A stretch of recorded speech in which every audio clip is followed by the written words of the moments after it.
You're watching Cable 2.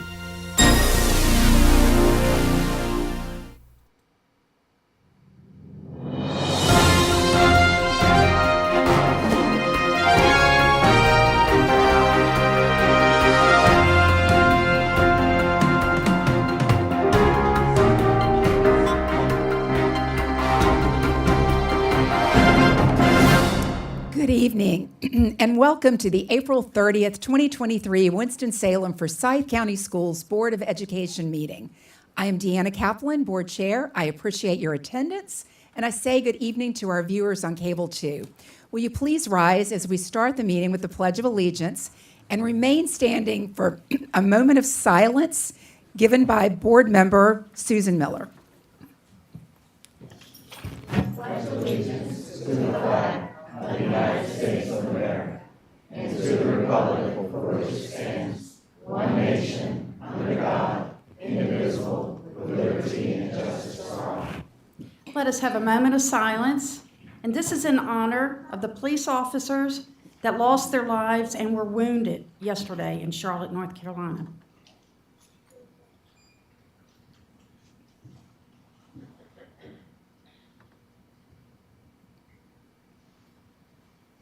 Thank you.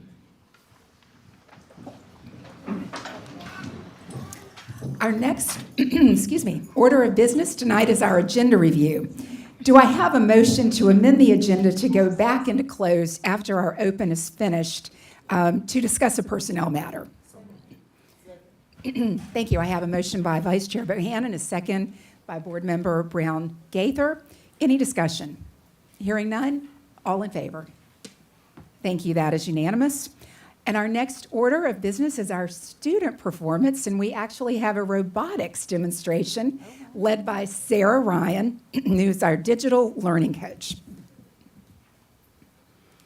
Good evening, Madam Chair, board members, Superintendent McManus. It tickles me to be able to introduce the R.J. Reynolds First Robotics Competition Team, the Cyber Demons, this evening.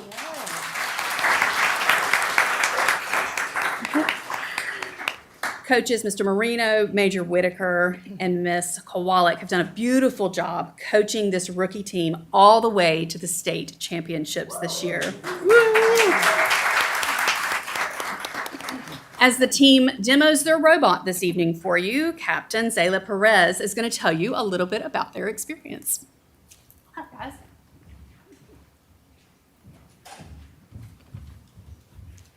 Hello, everyone. How are we all doing?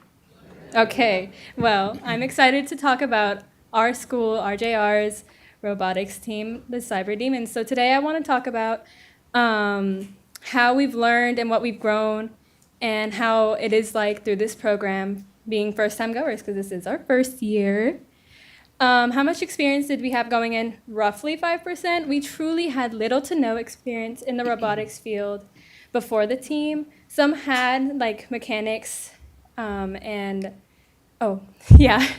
team is demoing our robot, just really fun whenever they get to it. But we really had no prior experience coding for like separate projects, but never for making a robot, showing that we really don't need prior experience to be successful because we learn along the way. Of course, we didn't do it alone. We've always had people. Being a rookie team, we had all sorts of help from these people, as you can see on our screen right here, some amazing, lovely people who showed us and gave us the push we needed to grow and persevere through our struggles, because we definitely had a lot of them. Without them, we wouldn't be moving, growing, or learning. A special thank you, Sarah.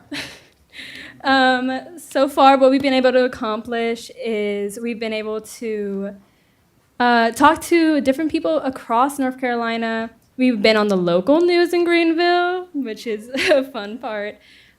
We've worked 50 plus hours just struggling, making this robot move, but we won awards like the Team Spirit, Safety, and Rookie All-Star.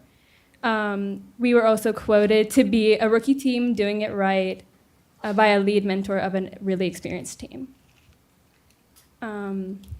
What makes robotics different? In this competition, it is truly unlike another team. It's not them versus us, it's us working with them.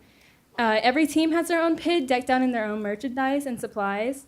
If you need anything, like, everyone wants to see you grow and everyone wants to see you succeed, and it's so refreshing to see that in sports. And the and first is a yearly competition, but it's never repetitive. This year it was music, but next year it's ocean deep clean. The long-term impacts such a program can cause, and this is from our personal survey, it lets us, it taught us a lot of problem solving because you have competition where it's like really quick, you have really quick turnaround. It is like you have to be good at problem solving then and there, you cannot wait. And it has taught a lot of us how to, it's taught us how this field, because a lot of us didn't think STEM was something we could be interested in, but being a part of this team, it's a lot of just exploration, and I didn't know anything about tools, but here we are. I worked on that robot. Connecting with a whole bunch of the student body. In this program, we've been able to meet a bunch of different types of people of different backgrounds and cultures. Such experience can bring so many people together. Personally, I've had students just come up to me in the hall and just be like, "Hey, y'all are doing a great job," and I'm so thrilled. We also are building hope because of FRRC. It's been just such a blast, just being able, look how cute he is. I'm sorry, just look at him. But yeah, it's been a blast showing other students of different ages, just all about STEM and our robot. Thank you for listening, guys. And now we got our robot moving, so now we can show you our demo. If you want to learn more about us, we're on Instagram. Great job. Thank you. Sayla, so that the board knows too, one of the things that you all saw was how quick they are to problem solve, right? Because it ran just beautifully right before the board meeting, and then we saw these guys work really hard to figure that out just now. You see that quick turnaround? Absolutely, it was fantastic. Cooperation is a trademark of FIRST. It's the idea that we compete, but we do that by lifting others up and helping to make sure. And so when they arrived at a competition with a robot that didn't do that, the teams made sure that they did. So we're very proud of this group. Thank you.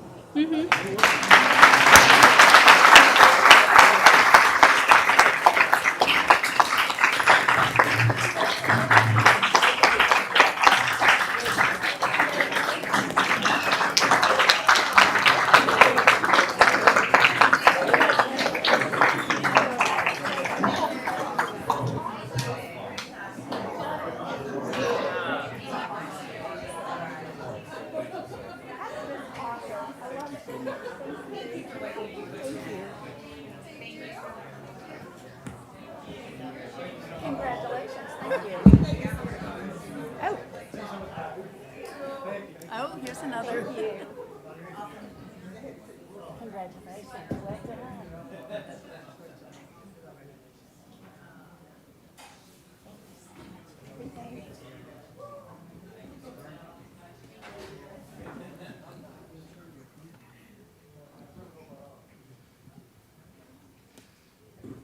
That was awesome. Our next order of business is special recognitions. First, Jonathan Sidden, Assistant Principal of Jefferson Middle, will lead us in welcoming and celebrating the Daughters of the American Revolution Essay Contest winner, Kristen Mitchell from Jefferson Middle School.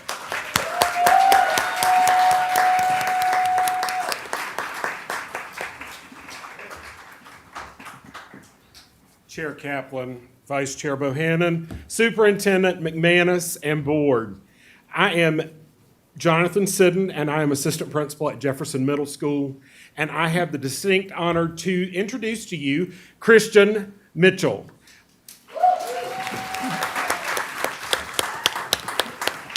She is the daughter of Hassani and Alexia Mitchell, And Christian wrote an essay for the Daughters of the American Revolution essay contest entitled The Stars and Stripes Forever, where she was asked to be a reporter in 1897 in Philadelphia and hearing that band piece for the first time.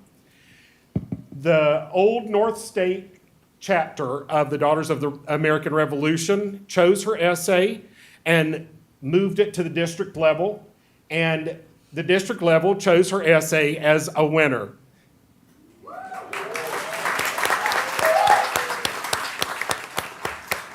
Christian, I want you to know that we are extremely proud of you, and you are what's right with our system.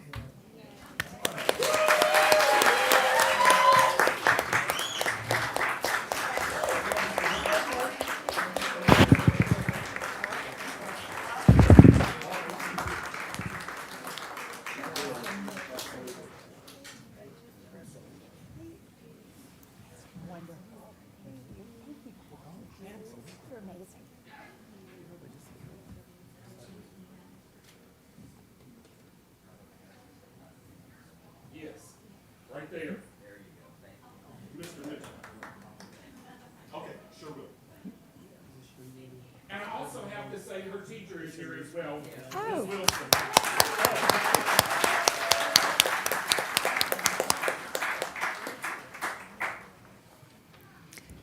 Excuse me, Board Chair. I just want to mention that I did request a copy of the essay for all of us to have with us so we can have a copy of that essay as well. Oh, thank you for doing that. That's great. I look forward to reading it.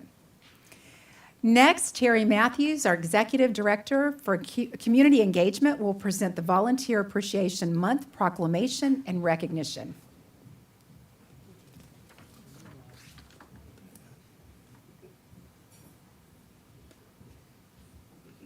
Good evening, Board of Education and Mrs. McManus. I am so honored today to be able to just show you a few of the wonderful volunteers that make a difference in our schools each day. Each one of the volunteers that you see tonight has been nominated by their school as the Volunteer of the Year. So that means they go above and beyond the once in a while call. They are called to serve on a weekly, some daily basis. They are the people who work for our schools for no money. They work because it fills their heart. We have over 12,500 volunteers at this time. Every time I come up here, that number continues to rise. And each one of those people are willing to make a difference in the lives of our students. So I have the privilege today to be able to recognize some of our volunteers that truly do mean the world to me. So, without further ado, our first volunteer is Mark Duncan from Kimberly Park Elementary School.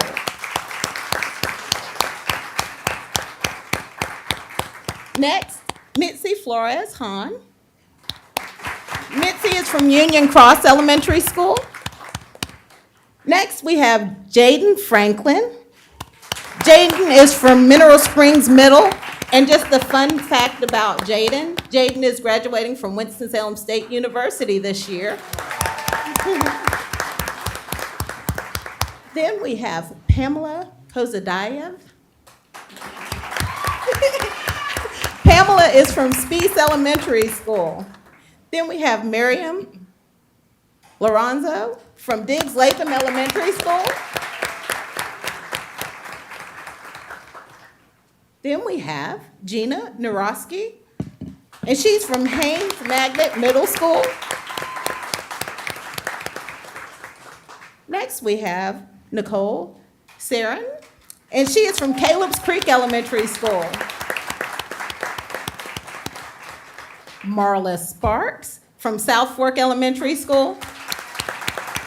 And if you don't mind with Miss Marla, if you volunteer with Miss Marla at South Fork, because she brought a crew with her. When they rolled in, I was just like, okay. So those are other volunteers from South Fork that came to sponsor her, but she wanted to make sure that they were recognized as well because they serve alongside of her. Renee Shepard from Louisville Elementary School. Wendy Wallace Banks from Winston-Salem Preparatory School. And last but certainly not least, we have Jen McGarvey from Middle College.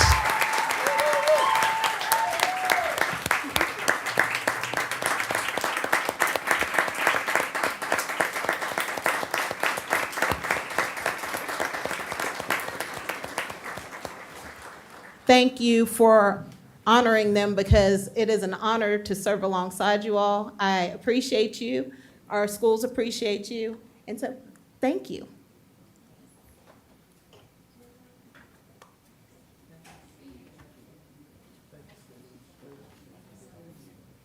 Appreciate you so much. Thank you.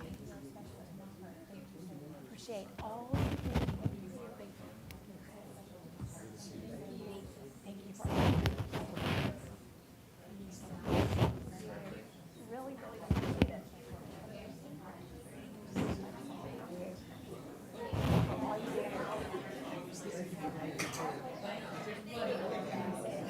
Thank you so much for all you do and for recognizing your colleagues.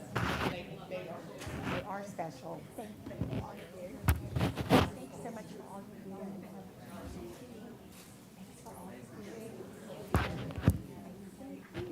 Good to see you.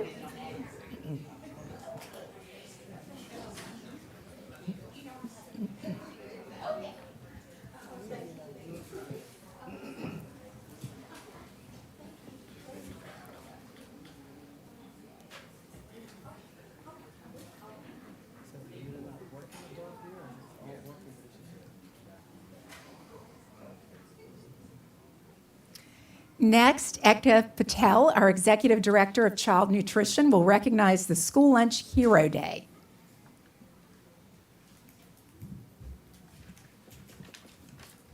Thank you, Board, for having us here. In the honor of School Lunch Hero Day, we like to recognize our outstanding child nutrition dine team. This school year, our team has served almost 5.6 million meals to students across the district. Our dine team work hard each day to make sure our students eat nutritional and delicious meals. Students struggle to learn when they're hungry. When they receive nutritious meals, great things happen. So today, I want to recognize the team of heroes by their zones. This team of individuals never fail to bring joy to our students with their wholesomeness meals and contagious smiles. If you are in the audience, please stand. East Zone. North Zone. South Zone. West Zone. We also want to take a moment to recognize our school lunch heroes who are behind the scenes working at our child nutrition office because there are lots of things that go into making sure the meals make it to the students each and every day. So a big shout out to our child nutrition office team as well, who go above and beyond, just as our teams out in the cafe do as school lunch heroes. Ekta and I are very grateful for each and everything you do all day, every day.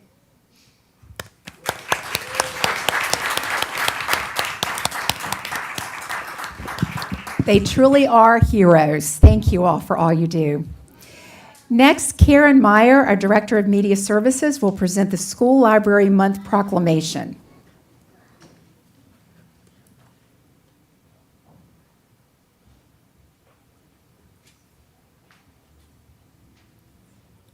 So they feed their bodies, we feed their minds. So good evening, Board Chair Kaplan, board members, and Superintendent McManus. So we're here tonight to talk about school libraries and the School Library Months. And so School Library Month is a time to recognize and honor the invaluable contributions of our school library media coordinators. These dedicated professionals serve multifaceted roles in their buildings and help shape positive educational outcomes for our students. School library media coordinators support the reading lives of students, teachers, and families, circulating over 500,000 books this year already. They uphold the rights of all students to ethically access and evaluate information. They are leaders in their schools, driving progress in literacy, digital teaching and learning, research, and inquiry. School library media coordinators promote collaboration with administrators, teachers, students, and families. They seek to develop students' critical thinking skills, empathy, innovation, and adaptability. They provide opportunities for students to connect with the global community and open windows, for students to see the lived experiences of others, mirrors to see themselves reflected, and sliding glass doors to step into the shoes of another through diverse books. Ultimately, school library media coordinators work to build continuous, lifelong learners. There are a few school librarians that I want to briefly spotlight and recognize tonight, and if they'll just stand up when I call their names. So tonight I want to spotlight one, Tiffany Ramey. She is the media coordinator. She brought her entourage too, huh? She is the media coordinator at Forest Park Elementary. So even before officially assuming her role in August, Tiffany seized the opportunity to collaborate with Heart of America and Art Cabell to revitalize the school library space. Through her unwavering dedication and enthusiasm, Tiffany led the transformation of Forest Park's library into a dynamic center of learning. While the new shelving and furniture enhance the physical space, it is Tiffany's passion and vision that have truly brought the library to life, fostering an environment where children engage in meaningful learning experiences. Tiffany, your commitment to Forest Park and the WFCS school system is truly commendable. Thank you for your outstanding service. Did you stand up? You have to stand up.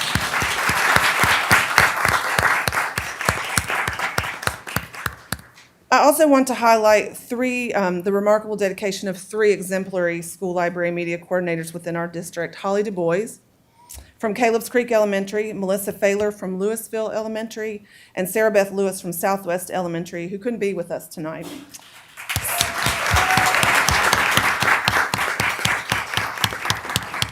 These individuals go above and beyond, providing invaluable one-on-one mentorship and training to our new media coordinators each year. Their personalized guidance gives new library media coordinators extra layers of support to build strong programs in their schools. Through their tireless efforts, Holly, Melissa, and Sarah Beth help their colleagues navigate the complexities of running a successful school library media center with confidence and integrity. Their commitment to individualized support exemplifies the spirit of School Library Month and models lifelong learning and collaboration that is at the heart of school libraries. So thank you 3. I couldn't do my job without you. Thank you. This month, as we close out our celebration of School Library Month, because it's been April, I want to thank Superintendent McManus and the board for your unwavering support of and belief in our school libraries. Let us also express our appreciation for all the school library media coordinators who are here. Let's stand up. Let's have them all stand up. We have a few of them here today. Thank you. Thank you. Thank you. They're awesome. Thank you all for your service. Yes, thank you all so much. You do feed our minds. Next, Katie Key, Director of School Nurses, will present the School Nurse Day Proclamation.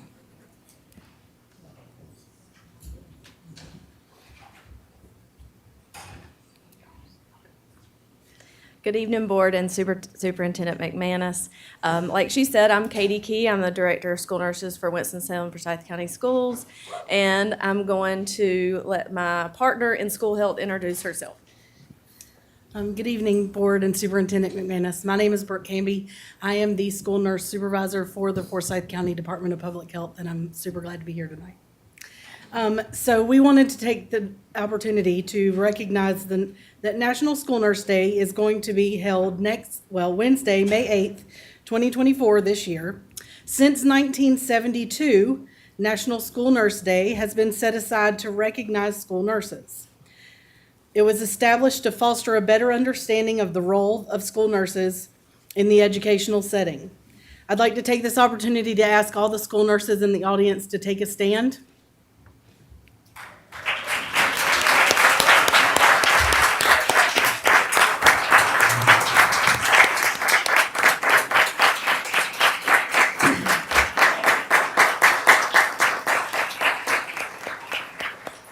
Between the Forsyth County Department of Public Health and the Winston-Salem Forsyth County School District, we have 44 nurses that are providing services for our students, staff, and families here in Forsyth County.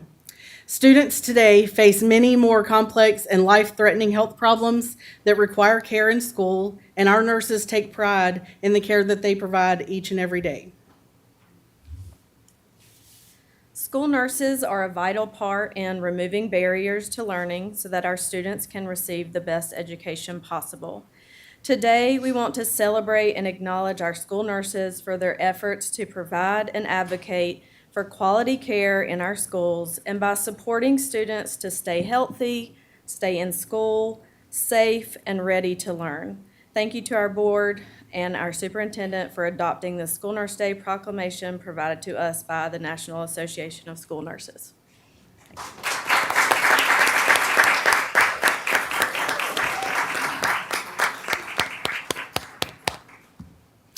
Next is our award-winning Board Spotlight video.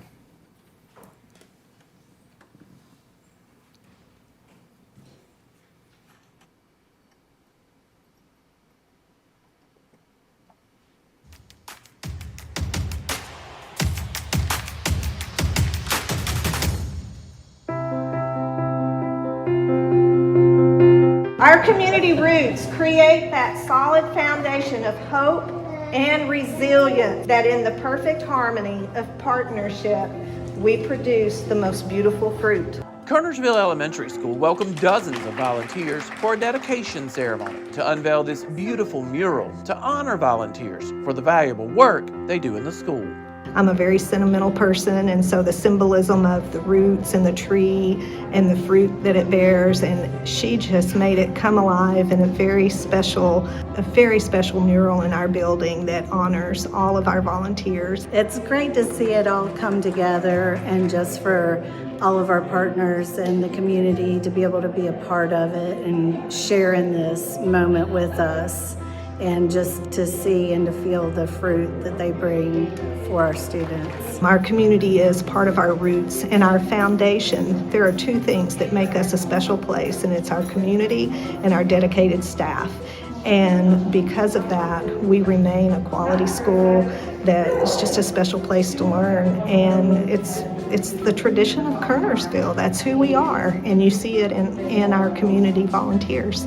And we wanted this to be a special day where the people that come in and help us make this a great school, that they come in and are a part of it and realize the value that they bring.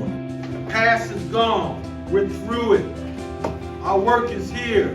Let's do it. Man, we have got Mr. Shabazz here this week. So Mr. Shabazz is an artist in residency that has come to schools that I've worked at before, and he works with scholars on poetry. The sun might be asleep. Let's wake it, because today is ours. Let's take it. Sixth graders at Philo Hill Magnet Academy got to participate in the Powers of Poetry workshop. The week-long instruction of the spoken word culminated in a poetry slam, in which the students read their poems in front of their peers. To my friend, thank you for being with me. A lot of kids are writing from their heart, from their family space. They're writing about things that matter to them. And I think we've done some good. I see my amazing family flying high in the sky. When we think about literacy and poetry and our ELA standards, poetry is like one of the hardest things for kids to grasp. He speaks to them in a language they understand. He gets them engaged. They want to write poem after poem. I had a kid today come to me and say, hey, I think I want to do poetry for a living. I said, if we made that connection with one scholar, man, this whole residency is worth it. I want to go three, 1, 2, 3. All right. The soccer club at Griffith Elementary School got the incredible opportunity to watch a practice with Wake Forest University's men's soccer team. This was the chance for these young soccer players to see up close how the sport should be played by one of the best college soccer teams in the country. Most of our kids, they have soccer teams and soccer clubs they play on, but it's a huge deal for them to come and see and learn from these guys at this level, because a lot of them, I'm sure, inspired to want to be at this level, so that's a huge deal. You can learn stuff even though you're watching it. It's very fun to do. You can learn a lot out of it. As an extra bonus, after practice, Griffith students got a chance to get on the field and play alongside the talented athletes. The game has grown so much, and obviously this is their passion, our players' passion, and to see so many young kids want to aspire to be them or be like them, and you know, professional football, whatever it may be, it's great to have them out here right now. Welcome to the Chic Shack. North Forsyth High School debuted the brand new Chic Shack on campus. The Chic Shack is a thrift store where students can receive and also donate different clothing items. Wake Forest University helped to head up this unique project that's been 2 years in the making. It fits like a glove. All the items are free, which is really awesome, and supplies them with an excellent resource to go in at lunchtime and have fun with their friends and pick out some really cool, awesome things to wear to express themselves. I got me a nice little Charlie Brown shirt. I'm very excited about that. Particularly when you're their age. You know, you have something for 5-6 months. There's nothing wrong with it. You just got too small. Where you find that you can give it away to somebody else. For example, myself, I know I have a bunch of stuff in the back of my closet that needs, you know, giving, donating and such. But there's plenty of stuff in here, clearly, that other people want to give, you know. So I think thrifting is a thing that a lot of people want to partake in. And that's really a good moment. Students aren't wasting clothes. They aren't throwing things in the trash that end up in a landfill. But giving it to somebody else they can find some use out of it. And that makes, like I said, we were looking at fashion and sustainability. And we get to blend both. Wake Forest wants to take what they've learned from North Forsyth's Chic Shack and apply it to additional schools in the future. And that is a look at this month's Board of Education Spotlight.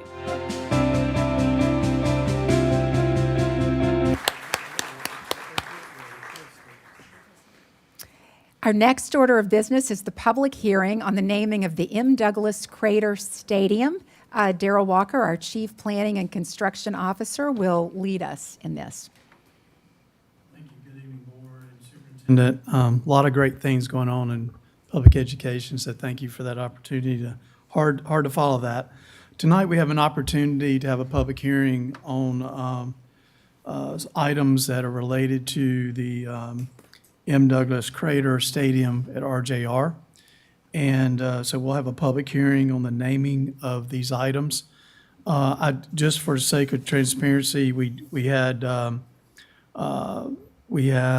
Hall of Champions Zach H. Bacon IV, Field House after Robert Deaton, Press Box after Mary Garber and Stuart Scott, a Goal Post after Bob Cheeky Cox. And then we had some additional names that came in earlier this week around naming the Field House after Stan Elrod, whose name has already been named as part of the scoreboard. Mary Garber, who was the Press Box, which is one I've already mentioned. And then potential stadium names around Matt A. Gefeller, former student, Stuart Scott, and Kenny Duckett. So those names came in from outside the community and outside of the original request, and I wanted to make sure that I shared those tonight. So, Madam Chair, at this time, we can open it up for public comments on these names. Yes, we have one speaker, Laura Nealon.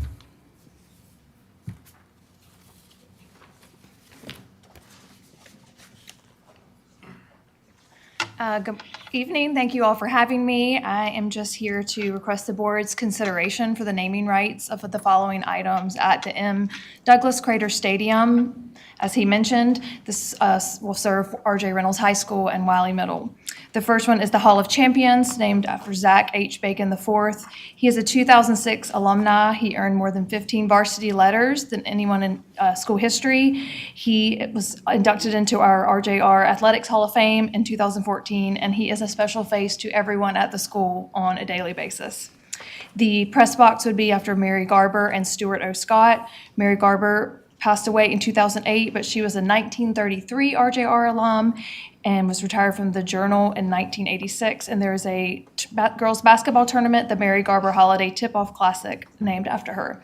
Stuart Scott was a 1983 RJ alum. He passed away in 2015. He was former captain of the RJR football team, track team, vice president of the Student Council, and also a Hall of Fame inductee in 2015. And he was a former sportscaster and anchor at ESPN. The Robert Deaton Fieldhouse is from our principal from 1966 to 1991. And he also shares the Deaton Thompson Stadium name. And last, the goalpost for Bob Cheeky Cox. He was an RJR baseball coach from 1967 to 1981, another 2011 inductee into the Reynolds Athletics Hall of Fame. So that is my presentation, and I just thank you again for your consideration on the naming of these items. Thank you.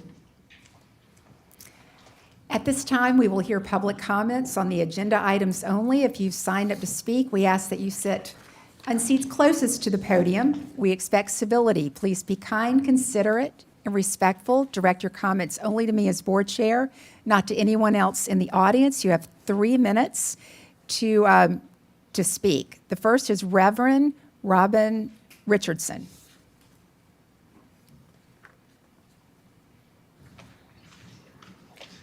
Good evening. I thank you again for allowing me to come for my presentation.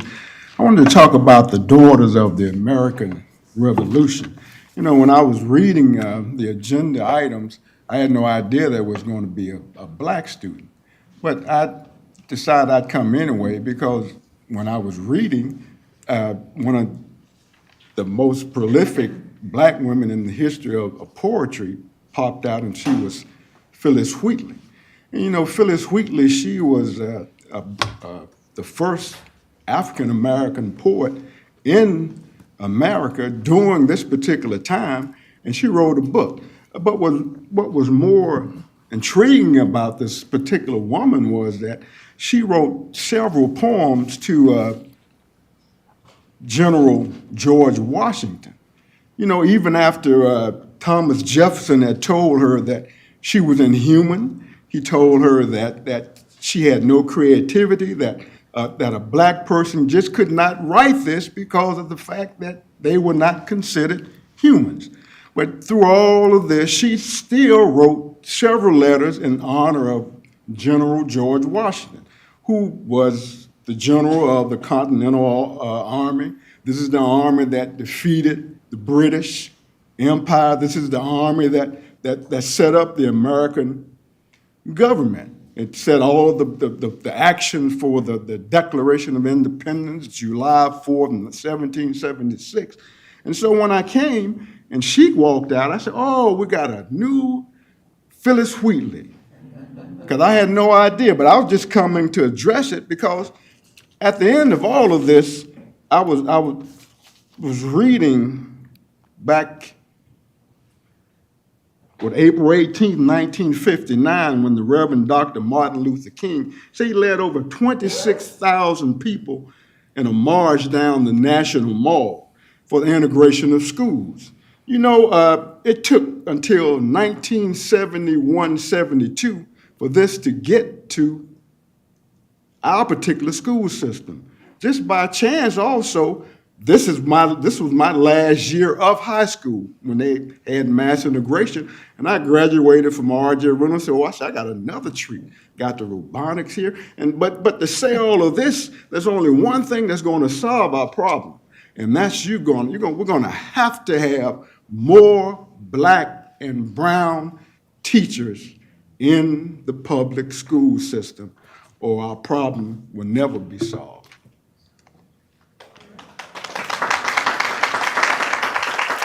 Thank you very much. Lee Childress. Hey, good evening. My name is Lee Childress, and I'll be speaking about the teacher supplements. Well, I wish this decision was an easy one. After listening to the presentation, it clearly is not. As board member Crowley, I think correctly stated though, this is for our teachers and they need to get it. To this point, the superintendent and this board will go before our county commissioners, 10 days, and they're gonna ask for $5 million in additional supplemental funds. This may be a hard sell if the commissioners ask and millions are already there in reserve. However, the sentiment from board member Bohannon and Kuhn was also correct. If we spend down these funds and we don't have them to replenish, how will this affect our employees? That's another good question. I totally understand both sides. And I did call several of my teacher friends to ask them how they felt about this. And The consensus was we need to spend the funds, but educate our teachers about what Article 46 is and that it can fluctuate each year. I'll finish by saying this. A report was released by DPI and it showed over 12,000 teachers left the previous year. It's a lot of folks. We need to do everything we can to attract as many quality teachers as we can. And money talks sometimes, so I think this is a good step. Thank you, guys. Thank you, Lee. Alan Daniel.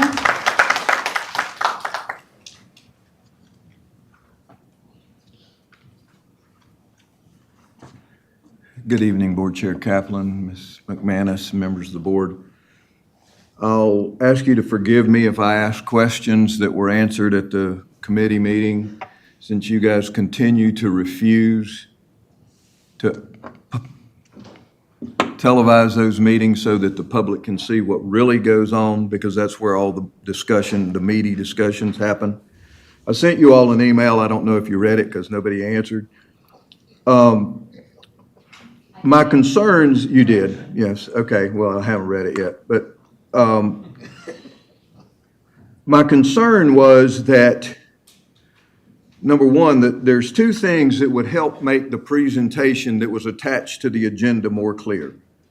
To show the number of employees that are paid that Article 46 supplement each year, and to break out pay and fringe, because the pay hasn't changed over the last few years, and yet in the original presentation, and I understand it's since been revised, $6 million more in Article 46 money was going to be spent this year than last year.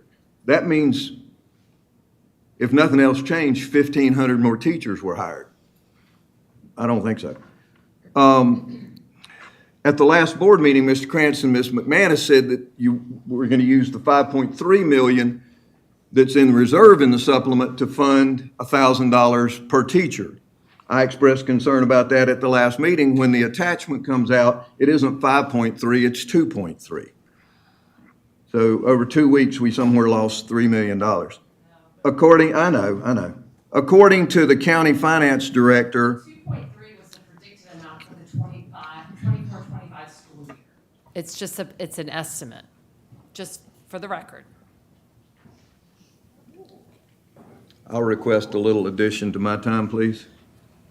So since I didn't get any response from the board to my original email. I even replied to your 9:30 p.m. text that you sent me last night, Mr. Daniel. So please, if you're going to speak about who's responding to you, please be accurate for the record.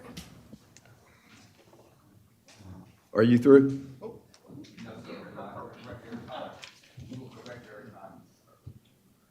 And I will allow 30 more seconds for you to speak.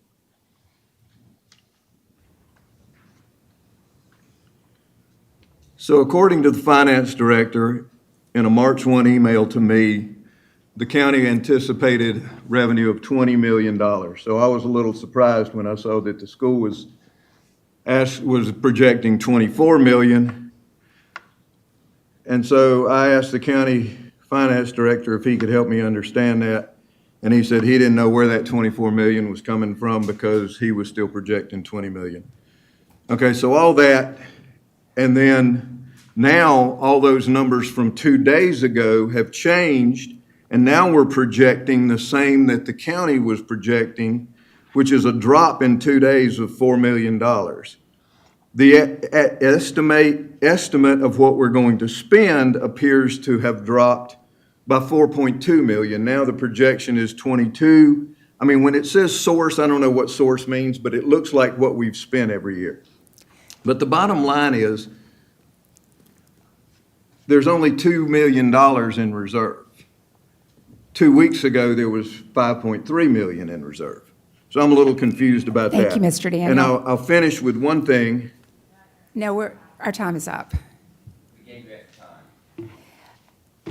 Next, Katie, Sun, and Lee.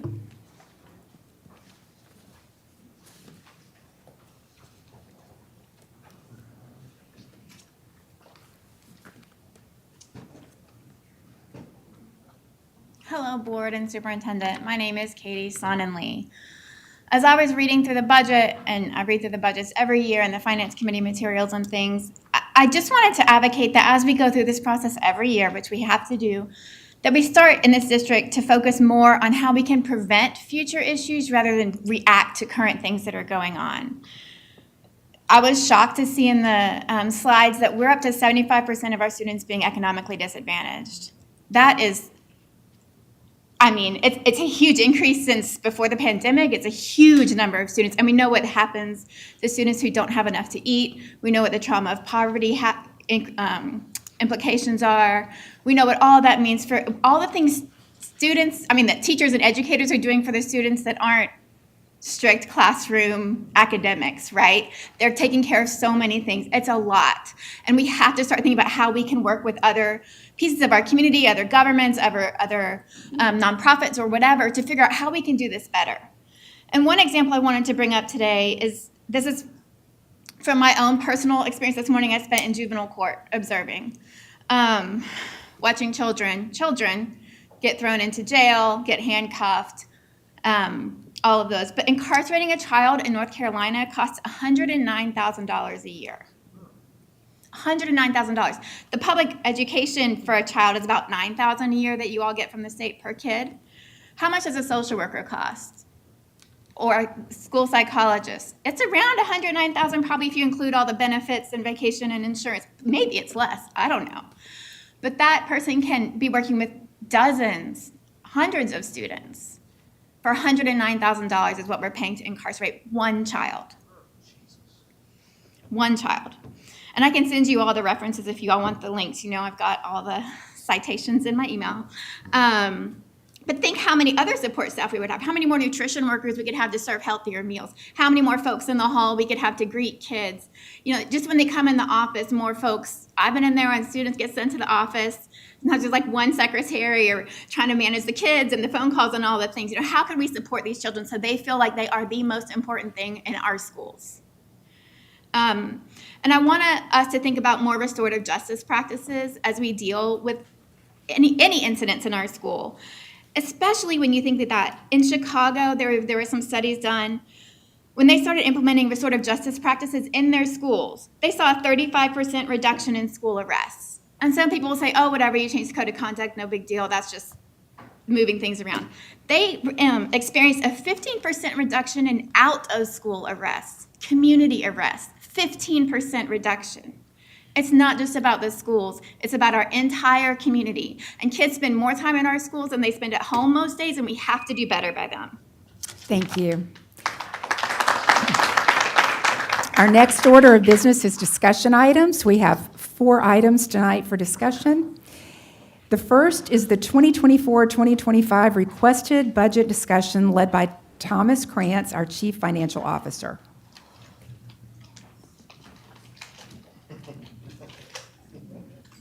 Good evening. So you have up on the screen tonight a recap of what was presented in your budget book. We started off with the budget that was adopted for FY24 that we're in right now of $163 million, and this is just local funds only. State and federal we will get from the state in the allotment process.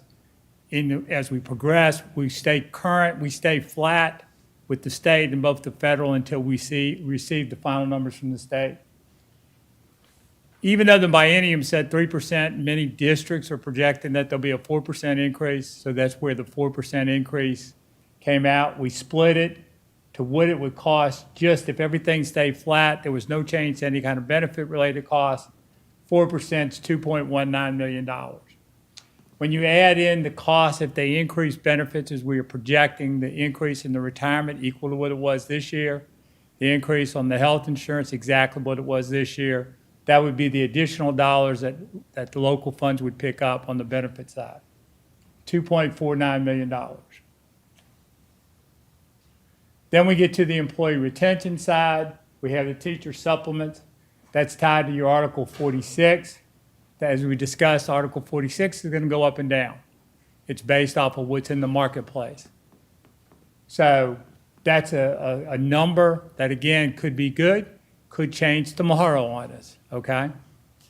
The classified, the additional 2% pay kind of continues what we did with the compression this year, where we introduced a local service longevity program.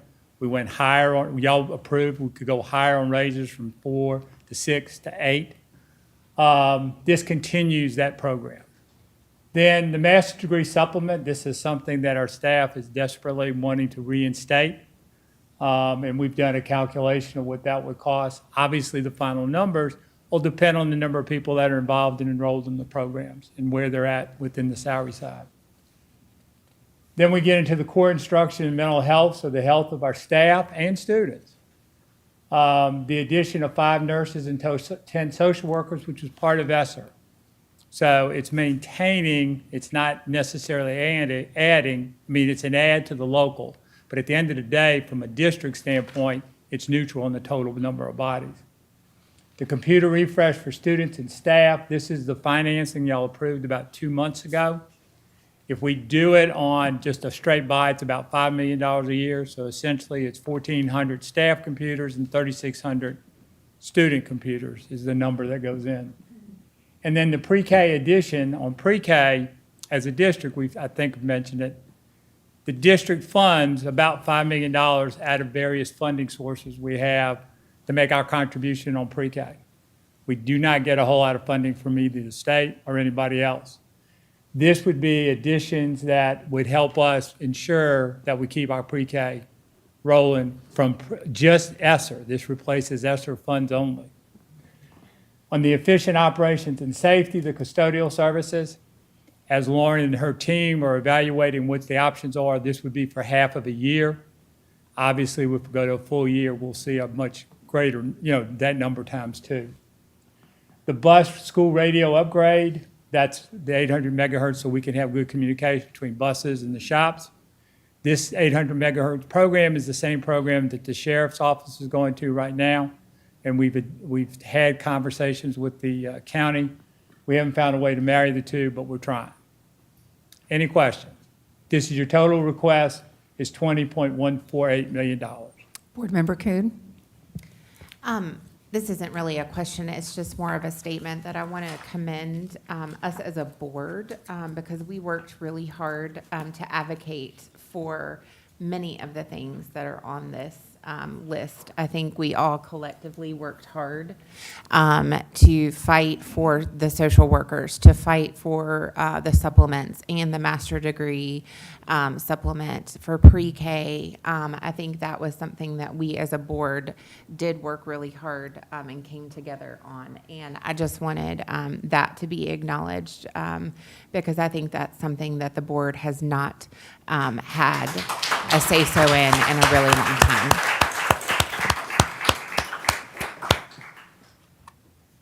Any other comments, questions? Yes. I also wanted to thank the board publicly because we went way more detailed into department budgets and other budgets, and you all did say these are things we want prioritized.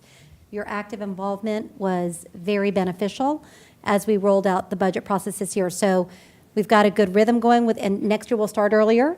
We'll do even more of that, but thank you all because you're right, Board Member Kuhn, it was, you all pushed for many things that ended up in this request and in our own local shifts that we made with some of the money that we were able to save or make changes to. So thank you for that. Yes, and thank you for bringing us in even more and also for acknowledging all of our requests and really putting it to the paper. Thank you. I wonder before we go, because there's not another item to actually discuss Article 46, so I do want to make a public statement from, if you all are okay with that, from the workshop a little bit earlier. So, and Tommy, you can not correct, I think I'm going to say this right, but you can just jump in. But yes, the last time when I came up 2 weeks ago to talk about what we were wanting to do tonight, because you all will be making that vote, and there's not another discussion item. You'll be making the vote in action, whether or not we're going to use what's remaining in Article 46 to give that to teachers for next school year, plus if we get the $5 million from the county. As you all saw in the workshop, when Tommy brought new numbers in today, he added, there were new estimates of what we would get and how that money that was going to be, we thought it was, when I commented, it was like $5 million. It ended up being 4.9 on that line. When he applied that, it would end up being 2 point, like to cover if the actual sales tax, the increase doesn't go up, the revenue doesn't go up, we would have to cover the difference so that what we would Can spend I make a would be- point of order? Yes. I think we would probably need to do this during the discussion of the action item. Are we going to discuss it then? We can, once we That make a would be motion in a great. Then I'll second. be, yes, Okay. because I'm probably confusing matters more. But I just want us to make sure that we do discuss it at the action, at the vote. So we can discuss it then. So we're good. Okay. We're good. Thank you. Okay. Thank you. Next, Latrell Adams, the Director of SEL and Restorative Practices, will give us an update on the Spring Panorama Survey. Because it was in this. Greetings, Board Chair, Board members, and Superintendent McManus. It's always a pleasure to be with you all and share key insights. And tonight I will be presenting on a high-level overview of the Panorama data. I was talking with one of my SEL coaches yesterday, and he said that he spent 3 hours with the school going through the data. So I won't do that to y'all tonight, okay?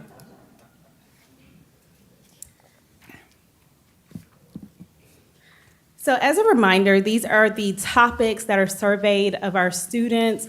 Our students take 2 surveys for the Panorama Survey, the student competency and well-being, as well as the student supports and environment. You will notice that just in previous surveys, the survey remains the same for all students with the exception of students 6 through 12, includes diversity, equity, and inclusion. I really love this slide right here because it really shares our engagement with Panorama over the last 7 years. You will see that in fall 2017, we started off with surveying 2,834 students, and our most recent survey that we did in March had a record-breaking of 31,321 students that we surveyed. And so that is roughly, when we think about grades 3 through 12, that is roughly 75% of students that we are hearing from. And so great work in our schools as it relates to collecting those responses and making sure that we're hearing from our students and their experiences. As we look at that blue line represents the staff and teachers that we are hearing from. So the adults in our building, which represents 4,075.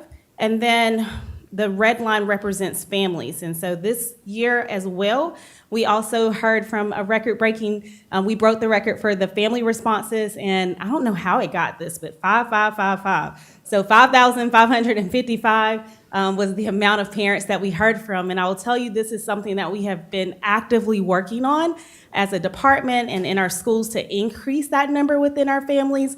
I had the opportunity to attend a Panorama meetup in Chapel Hill with other districts, and Wake County told me, they said, we got like 30,000 family responses. So I was like, okay, how am I gonna get 30,000 family responses? But it was helpful, even though they're much larger than us, it was helpful for me to hear that it's possible. And so please know that that is something that we're actively working on within our department and with our schools. As we look at just, again, some high-level data as it relates to our survey, this is something that we can celebrate in our grades 3 through 5, is that we're sitting at 74% for student-teacher relationships. The national average here is 65%, so we're doing really well in our elementary schools.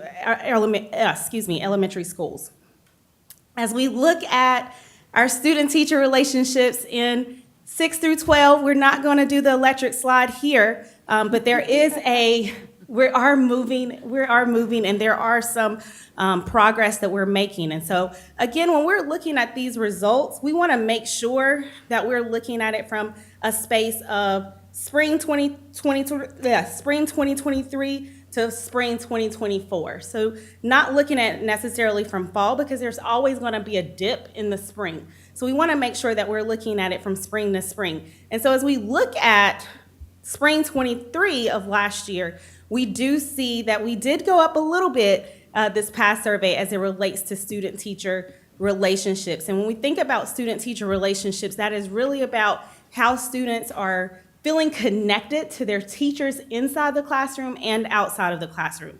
As we think of sense of belonging, here's something else for us to celebrate as it relates to our sense of belonging. The national average for our students, national average for students in sense of belonging is 55%, and we are sitting at 65% in our district for grades 3 through 5. And so that is something for us to celebrate. You also see with teachers and staff, that number is continuing to grow and elevate as well. And staff stayed the same, again, when we're looking from that spring 2023 number to that spring 24. As we think about sense of belonging for secondary, the question is always, how can we transfer what students are experiencing at the elementary level to that middle and high school level? And so there's always tons of challenges there. And so you see here at grades 6 through 12, what the sense of belonging is for those. And so we're sitting at 35% for spring 2024, 61% for teachers, and 65% for staff. And so that staff number stayed the same. Teachers went up, so that's a good thing and something to celebrate. Not by much, but we'll take it. And then, with students, still, even though it's kind of still flat and it went down by 1, but still just thinking about how we can increase the experiences and the supports around our secondary students. As we think about school climate, and this is one that is definitely a growth area, and so we're thinking about school climate, all of it together. For students, it's sitting at 59%. And again, just looking at it from spring to spring, there wasn't any change there. When we look at staff, 56 staff went up by a point, so we see that's going up. Teachers, that's going up. Families is going up. And so one of the things that I think is really important here, that as we can continue to focus in on our adults, then there's typically our adults are going to impact our students. And so even thinking about it in terms of our families as well, that is increasing. As we look at grades 6 through 12, you see similar patterns here. Again, still lots of growth here as it relates to school climate for grades 6 through 12, but there is growth. And so we look at, for students, it's pretty much staying the same, so not changing by much. Our staff went up by a point. Teachers went up significantly, well, maybe not significantly, but we'll take it, 49 to 55, and then for our families, 65 to 69. And so our families that are responding to the survey are reporting favorably as it relates to barriers to engagement, school fit, school safety. They are reporting that. And so again, wanting to make sure that we are increasing our family numbers so that we make sure that we have a full view of what our families are experiencing. As we think about self-efficacy, and this is one that is really near and dear to my heart, and our team talks about this a lot, because you'll see here on this slide that when we look at self-efficacy, there is not a ton of, it's pretty much, in winter 2022, it's 53%, and spring of 2023, it was 56%, and spring 2024, it's 56%. So this is one that sometimes when we're having conversations, people may tend to look over this one, and I'll show you the next slide for self-efficacy when in grades 6 through 12. So you see the same kind of trajectory here. In winter 2022 was 43%, in spring 23, 45%, and spring 20, I don't know how this is happening, but in spring 2024, exactly the same, of 45%. And so a lot of times people will look at this and they're like, oh, there's no change here. But self-efficacy, we always want to encourage for our schools to take a really close look at self-efficacy, because there's lots of research that when students feel like they can do it, then that increases academics. When there's collective teacher efficacy, that is a game changer for how well a school does academically. And so this is one that we really try to lean in on, because there's tons of research around self-efficacy, students feeling that self-efficacy, and adults in our building having that collective self-efficacy. So really want to do some intentional work with schools around this. As we look at self-management, this is another, I would say, area of celebration. The national average here is 72%, so we're not far off from the national average of where we are with students feeling towards their self-management. And then when we look at self-management at the secondary levels, the national average is 71%, and we're sitting at 71%. So again, some things that we can do to grow in all of those areas, but there are some celebrations that we have. Last time I had Mr. Jonathan Sidden talk to us about how Jefferson Middle School utilizes the data, and I feel like it's really important to continue that for you to be able to hear from how schools are actively utilizing this data for school improvements. And so tonight I have with me Dianine. Did I do good? Yes. Okay, awesome. Dianine Arellano, a school counselor at Frank Morgan Elementary, who's going to walk us through how, briefly, how Frank Morgan utilizes the district for school improvements. And then we have Kristen Anderson, who serves as the assistant principal for Forest Park. And so you'll briefly hear from them, tell you about how they're utilizing school improvement to support their students, their staff, their families, and just their overall entire school community.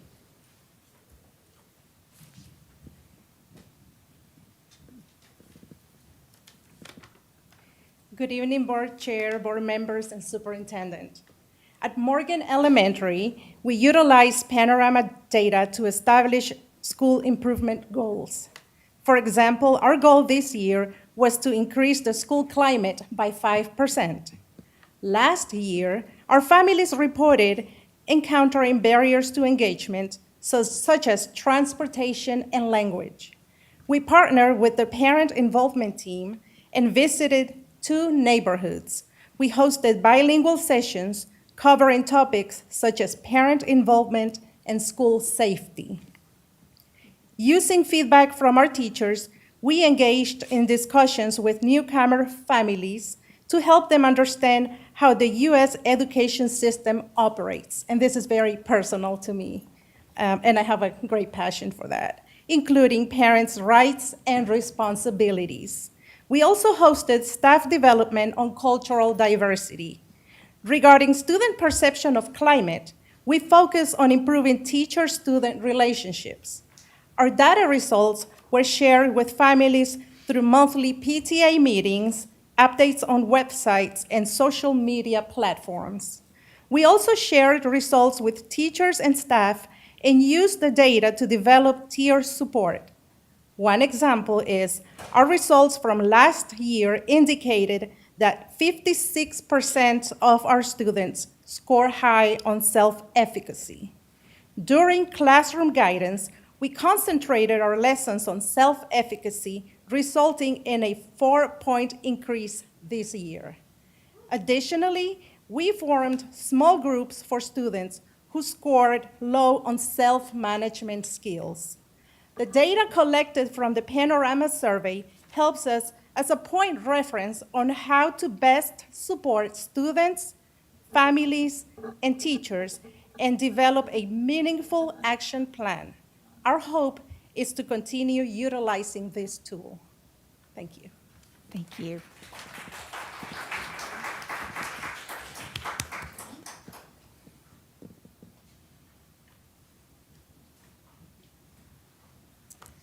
Good evening, Chair Kaplan, board members, and Superintendent McManus. I am the proud assistant principal of Forest Park Elementary School. Thank you for the opportunity to speak this evening to share how we use Panorama data at Forest Park. Before the school year started, Dr. Gladstone and I reviewed and analyzed multiple data points, including Panorama. Panorama data and a staff survey revealed discipline and school culture as areas of concern. As a result, we revamped PBIS to improve school climate and culture. Panorama Spring 2023 data for the school climate was 45%. Panorama Spring 24 data for school climate has increased from 29% to 74%. Panorama data is also used to provide targeted interventions to students. We have a CARES team at our school. This team consists of Dr. Gladstone, our school counselor, our school social worker, our parent family engagement coordinator, our MTSS coordinator, and me. We meet every week to discuss attendance, behavior, and SEL issues for students in need of support. The team supports students with check-in, check-out, multiple restorative conversations, restorative circles, and meetings like grief counseling and things of that nature. This team also met with our SEL coach during the meeting when fall panorama data was shared. Dr. Gladstone is a proponent of shared leadership and welcomes contributions from multiple team members when discussing how to support student needs. This leadership approach has positively impacted our staff leadership relationships. This area showed a 33% increase from spring 23 to spring 24, from 60 to 93%. Sorry, I didn't mean to hit that. One of our school improvement goals is to increase parental engagement in academics, behavior, and SEL. To increase parental participation in the Panorama Survey, our staff distributed QR codes during dismissal, at the end of the day, and after tutoring to assist parents in completing the survey. Dr. Gladstone created a time for staff to complete the survey as part of a regular staff meeting. Our school counselor personally administered the survey to all classes. Efforts to increase parent participation in the Panorama Survey resulted in 114 families participating in the Spring 24 survey as compared to 45 families in the Spring 23 survey. The planning and administration of the survey for parents, staff, and students are a testament to our belief in the tool and our support for efforts for continuous improvement. Thank you.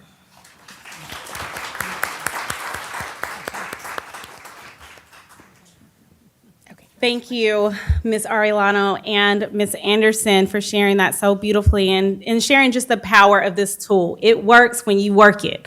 And so I think that they were a powerful testament to that. And so as we think about next steps, we want to continue to collaborate and partner with principals and our school teams to dig into that data with our SEL coaches. I have 3 of them here with me tonight. And so continue to dig into that data and have those conversations. I had the opportunity to go to North Forsyth High School last week and sit in on a data chat with Ms. Hayes and her entire school leadership team, as well as her student support team, and just really dig into it and talk about next steps and plan for that. I also had the opportunity to go to Easton Elementary last week with Lindsay, who is right there, and she co-facilitated a beautiful presentation with Ms. Mulero on the panorama data and connecting the dots for their staff. And so these are things that we want to continue to do to provide supports to our school community. We also want to make sure that we're disseminating the survey results to all stakeholders, and that is something you will remember from the last time that we were with you, that Jonathan shared with you how they share that data back out to their entire village, I think they called it. And so they shared out to their families, their students, their staff. And so our team created a document, a template, to make it easy for folks to just insert their information into, so that we could support that. And so making sure that we're just sharing out the results. And so our recommendation is to continue our partnership with Panorama, and we want to ask the board to consider approval of the Panorama partnership contract for next school year at the May 14th board meeting. Are there any questions? Board Member Kuhn? I appreciate when I hear examples of how we are implementing the code of conduct via the Panorama data with fidelity, because when I look at the surveys, we're celebrating a 1 point here and a 1 point there, but when I look at them, I see flat. And that makes me really sad, especially when I look at the school climate. And in my connector and in my brain, my concern is that our school climate is directly related to the implementation of the code of conduct. And I understand we've had lots of conversations about this. I've brought this up before.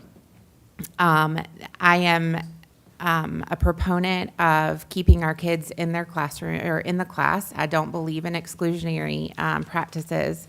However, I do believe something has to change for the sake of our educators and the sake of our students, because I do believe it is contributing to our school climate. And I believe that when we have schools that implement with fidelity, you can see success.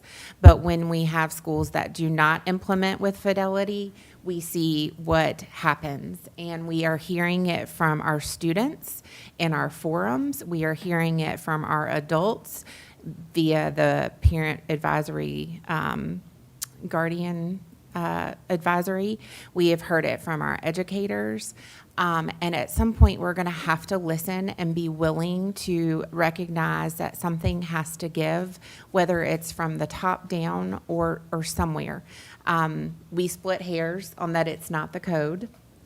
And maybe I recognize that we need a code and that we need restorative practices, but if we are not implementing it with fidelity, if we are not doing it correctly, then we are doing a disservice to people in our buildings. Board Member Watts? Yeah, I'm also concerned about the student climate and sense of belonging, especially at the middle school level, as a former middle school teacher. And I'm just wondering, just throwing this out there, a lot of times we have our student groups who meet with student groups, and our adult staff meet with adult staff. But when do we ever, in each building, have the students and staffs actually sit down and talk to each other about what's going on in their class, what's going on in their building? Because I was realizing long time ago that I had all the students say one thing to me, and I would say, well, I'm going to go talk to my staff, and I'll go talk to the staff, and they'll say something differently. But then a light bulb came on. What if I bring a diverse group of students together with my teacher leaders and let them sit together on a Saturday, with pizza, donuts, whatever it is, and let's talk about what's going on in our school and how we can make it better together. Once I had those quarterly conversations, we saw great improvement in relationships and sense of belonging on both sides. Sometimes it's always this side or that side. But what if we can find a way in each school, especially the middle school and high school, to find a collective way? Because we can say, well, you got student council, you got honor society, you've got but bring them all together so adults and students together can collaborate together on how to solve it. Not the principal, assistant principal, but we all come together to make our school a better place. Just a thought. No, I think that is a beautiful thought, and I hope my coaches are taking note of that to take back to their schools. I think that's a beautiful thought, and I think that speaks to being able to elevate student voice and looking at students as leaders and allowing them to have a hand in, helping the data go up in that positive way. So I think that's an amazing idea. We do a lot of focus groups already in our schools, and our team leads that work where we will have all-day focus groups with the students around the data. But I think just even having that Saturday with pizza, we got to feed the people, right? But having that Saturday afternoon where they're digging in, not under time constraints, and can really, support and think about positive solutions, I think would be helpful. Board Member Brown Gaither? I have two things. My first concern was when I looked at school climate, I noticed from fall to spring every year there was a decline.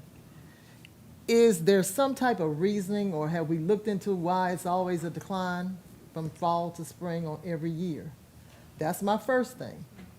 My second thing is I'm really concerned about the leadership relationships. I'm concerned about school climate and school safety. I can look at the numbers. I think they have an opportunity to actually comment. Am I right? Comments? When I'm saying individuals, when they sorted it out. Yes, I'm sorry. I thought you were asking nothing. Personally, I like to see comments. I don't really, this is great, but I want to see comments because I think that that's when the rubber hits the road. So those are two things that I have a concern with. Yeah, the comments are definitely, one of those that gives you a lot of context, and you can tell. I think you can tell a lot, positive or negative, as it relates to the comments. You can tell people a mindset that is present within a school and how people feel about students in general. So I think there's a lot of, things that you can tell from when digging into the comments. But I think your concerns are valid and definitely fair, and something that our team needs to take note of and be able to support our schools. Vice Chair Bohannon? Just for clarification, Board Member Brown Gaither, were you requesting to see the comments? I would like to see them. And I know everybody on the board doesn't want to see them. I don't want to even suggest that to any of you all. I want to see them. We can definitely provide you with the comments. Thank you. Thank you. Yes. Any other questions? Thank you very much. Thank you. Next, Dr. Laura Holland, our Senior Executive Director of Instructional Services, will discuss the LEA determinations data from the NC DPI. Good evening, Board, Chair Kaplan, Superintendent McManus. Thank you for letting me have this opportunity this evening to go over these data with you. Let me take just a moment to explain what this is about. We have, based on the Individuals with Disabilities Improvement Act, Education Act, excuse me, there are 17 indicators on which states and districts are judged. So each state is judged by the federal government on these indicators, and therefore each school district will be judged by the State Department on these same indicators.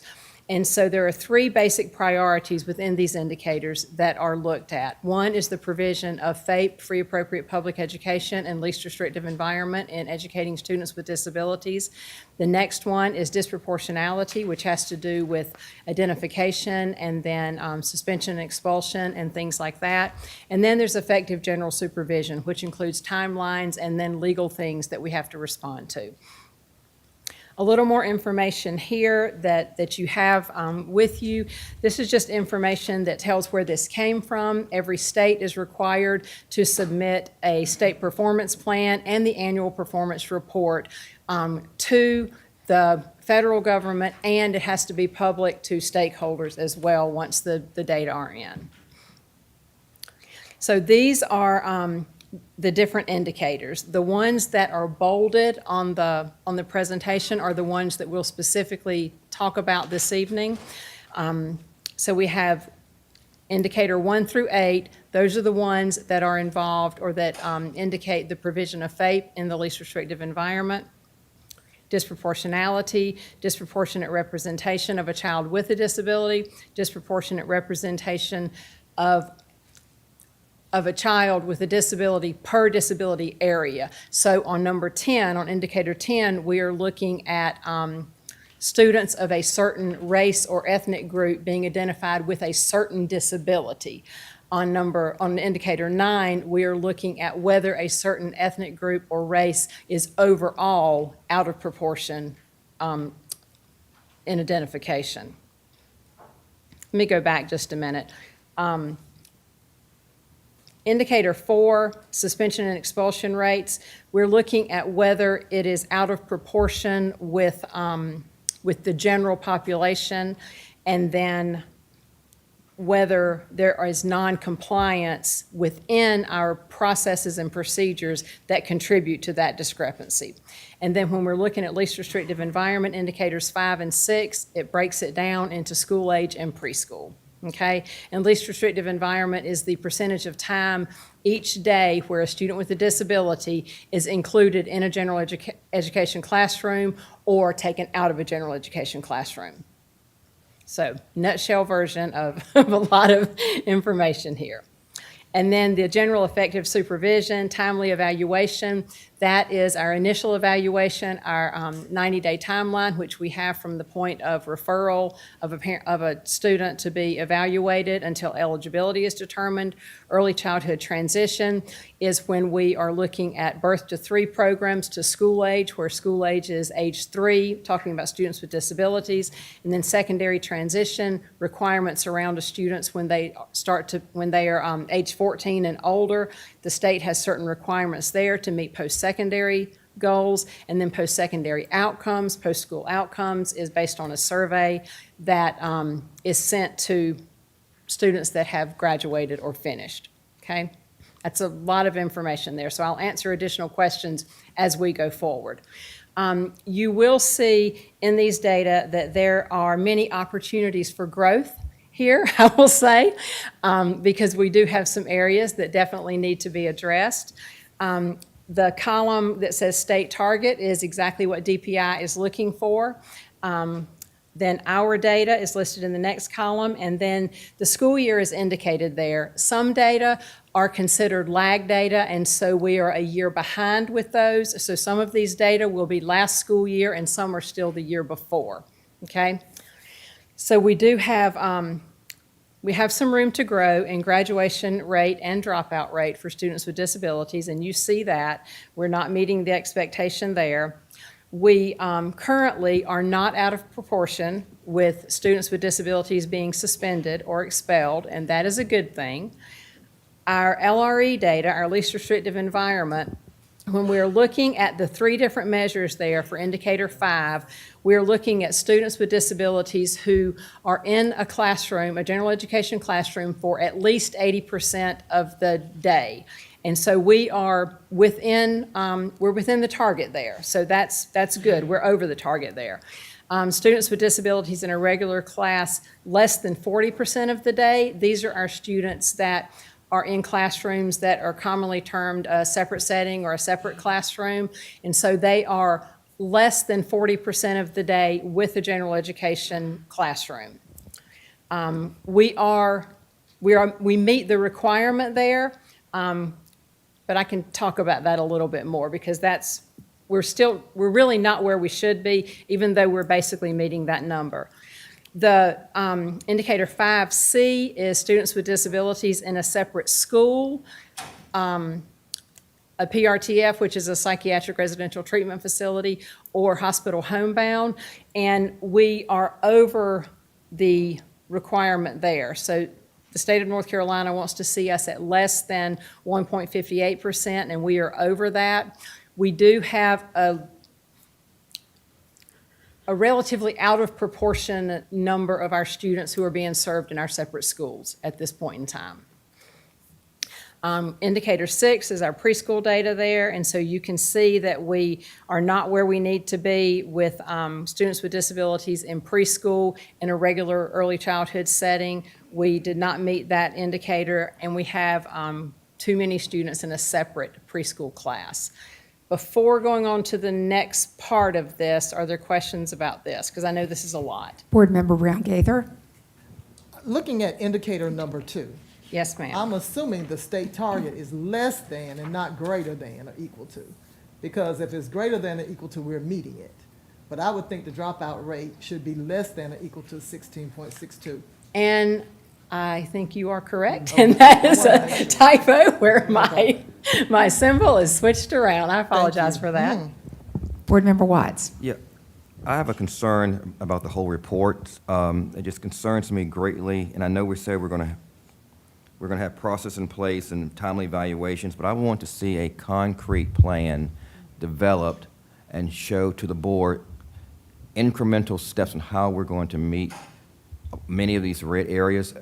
I'm concerned about the graduation rate, the dropout rate, the preschool, and some of this deals with personnel and having resources in place to meet our timeline, the 90-day timeline, Right. which I know is in regular ed is an issue, but also in IEC, we got to find people in place to make sure we meet that timeline, because that's where we're getting dinged a lot in our data. And Right. so I will suggest that, give you some time, I know you're new, but I'd like to see a very concrete, detailed plan on how we're going to meet each area that's in red. Right. I agree with that, and I totally agree that we need to do that. Vice Chair Bohannon. Thank you. Just from my brain, so for indicator number 2, that is students who have reached the age to drop out, which is 16, correct? Mm-hmm. And at the age of 16, they can make the individual decision to drop out if they'd like to. It is that, and it is students that do not finish within the 4-year period. Okay. So that's both. So both those factors Yes. are included in this number. Okay. Yes. And then my second question is about, I mean, I've been on the school board for, I think, 3 years. And when I first got on the school board, there was conversation about the fact that we didn't do well on these indicators. We haven't done well on these indicators historically. That's correct. Okay. So with that being said, and I know you can't kind of quote the data right now, but can you just talk generally about, how have we looked historically relative to this data? Have we gotten any better? Are we still at the same place we were a few years ago? And I know the pandemic kind of, probably didn't make things any better. But what were we, like, have we just been stagnant? Because I know that we weren't really doing well pre-pandemic. Correct. I can access data for our school system back to 2015. Some of the measures for the indicators have changed over those years, but basically the measure is the same there. Historically, and I didn't bring those data with me, but I have studied that to a degree. Historically, we have missed graduation rate and dropout rate. Suspension and expulsion has generally not been an issue. We have generally been okay with that and not been disproportionate with that. We have improved in our LRE for school-age students, so we are on a slightly upward trend there in the areas where we need to be. With our indicator 6, with preschool data, that has pretty much been the same issue for a number of years there. Okay, Board Member Kuhn. Something Vice Chair Bohannon said triggered a question for me. With the dropout rate, is this for all students with an IEP? All of these data are for all students with an IEP. Okay. And then do we have data that, I guess, breaks it out even further with how many of our students within that are on a functional curriculum versus a regular curriculum? Because some of those students, are they still expected to graduate within 4 years? They are not expected to graduate within 4 years. A student with a disability is eligible to stay in a public school setting through age 21, and so in North Carolina, that means that the school year that they turn 22, if they have not finished with a high school diploma, they can stay until the end of that school year. Okay. Okay. Okay. And I don't have data this evening that breaks that apart. That may be information that I can pull from our exit report, which is done every summer, but I can look into that. But I don't have that this evening. I will say, I wanted to jump in really quickly. When you think about graduation rate and dropout rate, last year, so which would have been 22, 23, and I'm trying to make sure, because I know it's a lagging, we actually have reduced overall dropouts, so we're moving in the right direction overall. I'm not talking about students with disabilities. And graduation rate, we increased overall. So what I am going to predict as that happens overall, these numbers are probably are better than they were, is what I'm going to think, because historically, our dropout rates have been not good, I'm just going to say. And graduation rate, we finally got the high, finally got to 87. I will say, kids on a standard diploma, this is why it's so important as we're addressing inclusion, because if you're on a standard diploma, not getting access to standard curriculum, you're going to have a harder time with getting to graduation, meeting all those requirements. So there's a difference. You're right. I'm glad you asked about functional versus standard, but I'm not sure. I bet, and I don't know, if it break it out, I think it'll be very telling, were the majority of students that dropped out on your standard diploma versus your kids on a what is it called? On the standard course of study? Not standard course of study, on the extended course of study. That would be very interesting, I think, for us to see.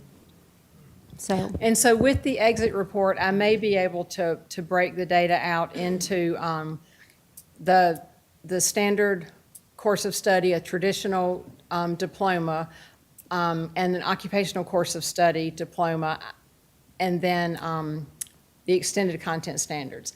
I may be able to break that apart in our exit report, which is done each summer, and I can check on that. Okay. Any other questions? Okay. The next section of data here, disproportionate representation of a student with a disability based on race or ethnicity. We have 0% disproportion there, which means we are good. We are on target with not being out of proportion in general identification of a student of a certain race or ethnicity. However, we are disproportionate in the identification of students with disability based on a specific disability category and a specific race. And that is African American students identified as a student with an emotional disability. And we are disproportionate there. That is something that has been a known issue, I would say, and something that has been actively worked on. These data are based on the 22-23 school year, and we will continue to work on that. We were disproportionate in the, I think I'm telling you this right, in the 2021 school year. We came up and we were on a warning list, but not on the disproportionate list in the 21-22 school year. But now for 22-23, we are back on the disproportionate list. And so there's clearly work that needs to be done there. Timely evaluation, again, is our 90-day timeline, and that is the time from the date of the referral, either a school referral or parent referral for assessment, and the date of eligibility and placement for a student, if eligible. The state target is 100% there, and that, this is really terrible, to be honest. There's just really no other word for that. This number actually went down a little bit, which is not good, from the last school year before 22-23. It was 55% at that time, and now we're at 53%. So we're going in the wrong direction. We have to create a plan that will fix that. We've had some conversation about that. We've got to get some other departments involved in that, because that, and most of these, are not a special education only issue. Opportunity for growth, I'll say. Early childhood transition, again, is birth to 3 to school age transition, whereas a student with a disability has to have an IEP in place on or before the 3rd birthday. And we have historically been about 100% on that, and took a really big dip in the 22-23 school year because of the loss of some staff. Not loss like in death, that sounded really terrible, I didn't mean it that way, but resignation of a couple of staff during the school year, and it got us in a position where we were just playing catch up, still had COVID things to catch up, and just continuing to get behind trying to catch up at the same time. A lot of different things together. That's not an excuse, it is the reason, and that is also something we have to fix. Post-secondary transition is reported every 3 years. So for the next 3 years, we will be good with 100%. So that's a good thing there. And that is based on parts of the IEP that are specific to post-secondary transition for students age 14 and up. And then post-school outcomes is based on survey data, which we get from students that have finished. Any specific questions? Yes. I would like to request, again, data to show where are we breaking down in the 90-day timeline? Is it, because a lot of times I hear that at a school level, we have everything ready, we've done everything we need to do, but we're still waiting for a school psychologist to do their part, or somebody else that's beyond the school building to do their part. Then I'm hearing we're overwhelmed over here on this end. I've got too many, I can't meet the timeline because I've got too many on my caseload to try to meet the timeline. So I want to see if we can figure out where's the breakdown and how can we fix it. If it's resources, more training. I don't think it's more training on the IEP process, but where is the breakdown and how can we fix it? Because this is not the first time, again, like you said, it's not the first time, but this year in particular, I know in the early childhood transition time, we've really taken a dive in those 2 areas. That's right. That's right. And I agree, we do need to identify specifically where that breakdown is in our indicator 11 data so that we can create a plan to fix that. Because unfortunately, there are a lot of hands in that process at this time. And, you know, the right hand likes to say, well, it's the left hand's fault, and the left hand says it's the right hand's fault. And we've got to really pinpoint that and clean up wherever that ball is dropped. Vice Chair Bohannon. Does indicator 11 include pre-K? Yes. Pre-K is included in that, and pre-K from birth to 3 it's included and separated. So it's all included in indicator 11, and then for birth to 3 to school age is specifically pulled out in indicator 12. But we place children internal, like starting at 3. Like you're eligible to be placed within our system at the age of 3. Yes. Okay. That's everywhere. Okay. That's across the entire country. Okay. That special education services can start at age 3, and that is considered, it's considered preschool, but school age preschool under the IDEA. Okay. Does that make sense? It makes perfect sense. I was just, to be fully transparent, I went through the process for my 2 children, like both of them, and I wasn't aware that there was a 90-day, like that 90 days was the period. And now that I'm thinking about it, if I would have known it, I would have advocated a little bit more. I kind of feel like people were just bogged down. Like you could see how people were overwhelmed. And so I think that, I don't want to put the additional, like it's a balance of if you don't have the people, you can't do it. And you want everything to be done. I would much rather, this number is obviously terrible. I would much rather the process not be rushed. Like if we have a choice between thorough or rushed, I would prefer it to be thorough. But if you don't have the people in place to do it, then you can't increase that number. But anyway. And that's a good point. The due date for the 90-day timeline is a very finite and prescribed date, which is known at the beginning of the process. And so there is enough time to do that. I mean, there is enough time to do that. And so when we can identify exactly where that breakdown exists, if we need more personnel there, then that's something that we need to request to make sure that we have those things in place. Because yes, people do get bogged down, but we're also talking about a child who is not getting something that they need during that time. And that, for me, is the biggest part. I don't like indicators that are out of compliance. I can't stand that. However, I'm more concerned that it is impacting an individual children and them not getting what they need. Board Member Barr? Yes, can you go, and I know that you're new, could you go back to indicator number 10 and explain that to us once again? And perhaps you can kind of give us the explanation of how and why. So I don't know exactly why, but okay, I thought there was another question. But what this tells us is that in our referrals for students who we believe may have an emotional disability, we are more heavily leaning toward making that recommendation and that eligibility for students of color, for African American students specifically. The why, I could put some assumptions out there and some general thoughts about it. I don't have specific data to say why.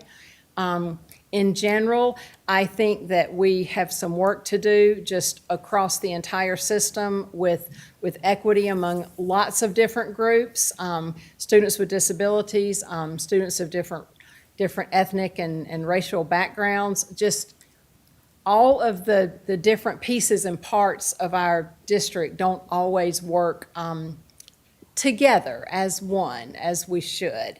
And so I'm not sure I can exactly identify the why there, but my thought would be that we are making assumptions about certain students based on things that are possibly other than data that we are seeing that may be disability related. Board Member Crowley? Yeah, was this assessment done on, like, in total, so considering every school in our district, or was it a sampling? No, this is based on our Child Find data. Okay. Most of this is based on our Child Find data, which is every student with a disability. Okay. This is not a sampling. This is based on every student with a disability. Much of the data is based on Child Find data. The behavioral data are based on data that DPI pulls from Power School once a year. Okay, thank you.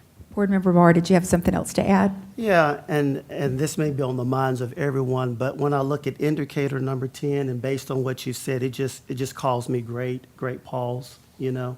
And as a district, we've got some work to do. Yes, you we know? do. And then let me ask you another question. I don't know if you can go back to the slide before this indicator. And Ms. McManus might have addressed this, but with the graduation rate, with our EC students, once again, I know that you're new, but any whys behind that you might have? I mean, I can only make assumptions at this point, and because I don't have specific data associated with this. In general, what I have seen just in my experience in general with graduation rate is that we tend to lose students at high school when we haven't appropriately met their needs up until that point. And so if you have a child who gets to high school and they are still on a very, very low elementary school reading level, for example, then as that child is in high school, they're not going to be able to earn those credits. They're not going to be able to be successful there. Sometimes, not all the time, and this is in general, but sometimes that results in many inappropriate behaviors manifesting from that. And then you end up with a student who may get suspended over and over and things like that. The more we suspend a student, the more likely they are to not graduate, or at least not graduate on time. The more they are suspended, the more likely they are to drop out. And so graduation rate and dropout rate are, very closely tied together, obviously. So that is an assumption and a generalization just based on what I've seen. But many times it is when we start to lose a child when they get to the high school level and we haven't appropriately done or haven't done well what they should have had in an elementary and middle school setting. And you know what, I'm going to just press this issue just a little bit. And I would assume with indicator number 1, there's probably a disproportionate amount of students of color in that group.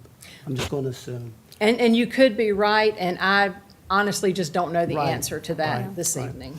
Yeah, and I just say when we look at indicator number 1 and indicator number 10, once again, I know that you're new, that it does causes a great pause, and I just trust as a district, as a board, that we can be really proactive in getting some Right. things done. Right. I agree. Vice Chair Bohannon? Thank you. Just super quickly regarding indicator number 10. That is one of the indicators that I know, well, you correct me if I'm wrong, that specific indicator has been a problem for us for quite some time. Yes, it has been. It has at least for 3 years now that I'm aware. Thank you. Any other question? Okay. Okay? Can I say something? I would really like for us to get the data from 2015, and I will say that a lot of the issue with many of these things, number one, that's why we're doing the inclusionary practices work, number one. That's why we have a racial equity policy and all the work we're doing around equity. But number two, I'm really excited because what Laura's doing right now is analyzing processes and procedures, because many times, I know everybody wants to say, put more people in the mix, that it doesn't always change the outcome. You have to have really strong processes and procedures in place, and what Laura is doing right now is the discovery of uncovering all of these issues of why things aren't being done on time. Why do we have so many concerns coming out of families with kids with disabilities? And my 3 years, almost 4 years I've been here, these have been issues. I will say that I finally feel like there's light at the end of the tunnel, at least that we are calling them out, saying we need to make change. We're analyzing why they're happening, And the plans are coming. I mean, and that is part of the inclusionary practices work, because we shouldn't have overrepresentation. Right. We shouldn't have anything that's late. We shouldn't have any, we shouldn't have too many kids in separate settings. Like, none of that should be happening. So Laura, thank you. I know, I do believe that you are doing a deep analyzation as you can, attending IEP meetings to make sure that's going well. Like, it's a lot. Yes. So thank you. Okay. And then these are just some things I put on how to move forward, and these are things that we have discussed. Any additional questions for me? Okay. Thank you very much. Next, Daryl Walker, our Chief Planning and Construction Officer, will lead the discussion on the 2016 bond funds update and the East Forsyth High School project guaranteed maximum price. Thank you. Good evening, Board. Again, and Superintendent McManus. I'm here tonight to present the guaranteed maximum price for the East Forsyth High School project in the 2016 bond. Just give you a little bit of history that our hope is that we provide the guaranteed maximum price in April, a notice to proceed either tonight or in the near future, and with the project completion date schedule of around August of 2026. It's more kind of historic data, and a lot of this is in the 2016 bond when this was put together. Obviously, square foot pricing and inflation has hit us really hard in this bond. You see the projection was around $20 million. Projection in 2022 was around $36 million, with a lot of hard work and working with a really good CM at risk on this particular project. Our guaranteed maximum price for 2024 is $29,936,552. So we wanted to bring you a couple of funding requests for that, how we may be able to get there as we come to the conclusion of the 2016 bond. We've had some discussion about reallocating some $1.5 million from Eastern Forsyth County land that's actually in the bond. We have $6 million from the 2016 bond, from some reallocation for some projects, as you see there. Some savings on projects that are kind of going on and not quite closed out yet, but kind of wrapping up. Looks like we'll have some savings around $2.1 million. And then potential use a portion of the 2023 additional capacity funds appropriated by the county of $20.3 million for a total of $29,936,552. And just kind of a note at the bottom, upon each completion date, the remaining funds are reconciled to support kind of needs. So we've held a little bit back for contingency issues if we run into any emergencies.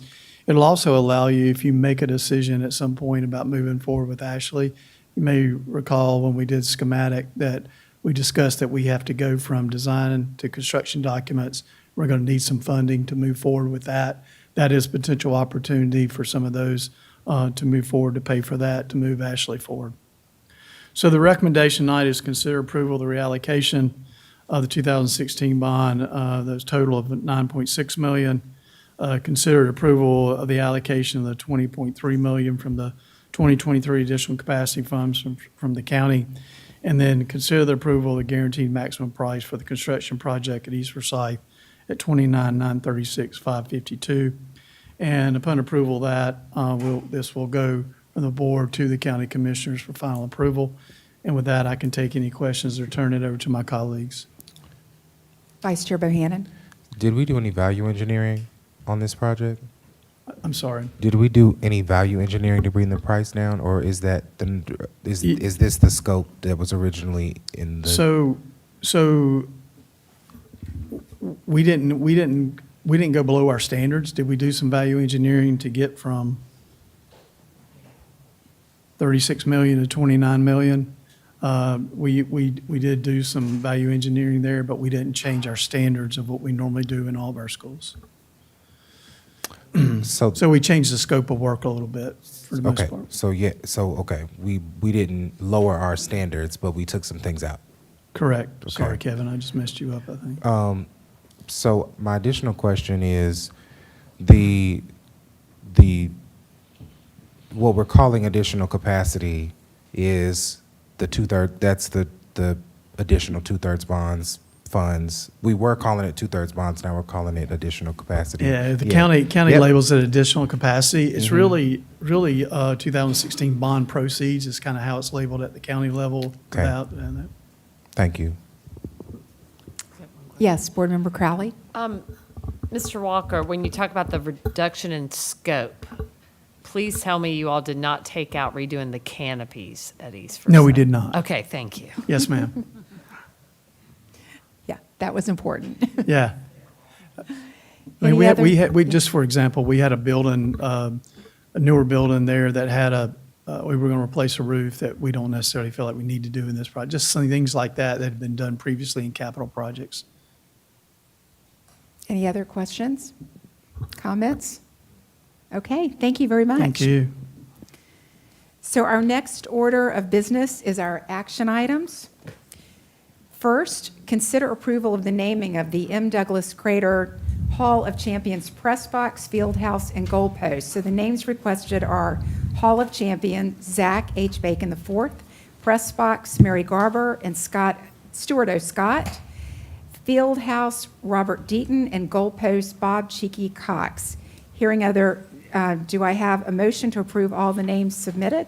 Move to approve. Second. Okay, so I have a motion by Board Member Miller, a second by Board Member Crowley. Any discussion?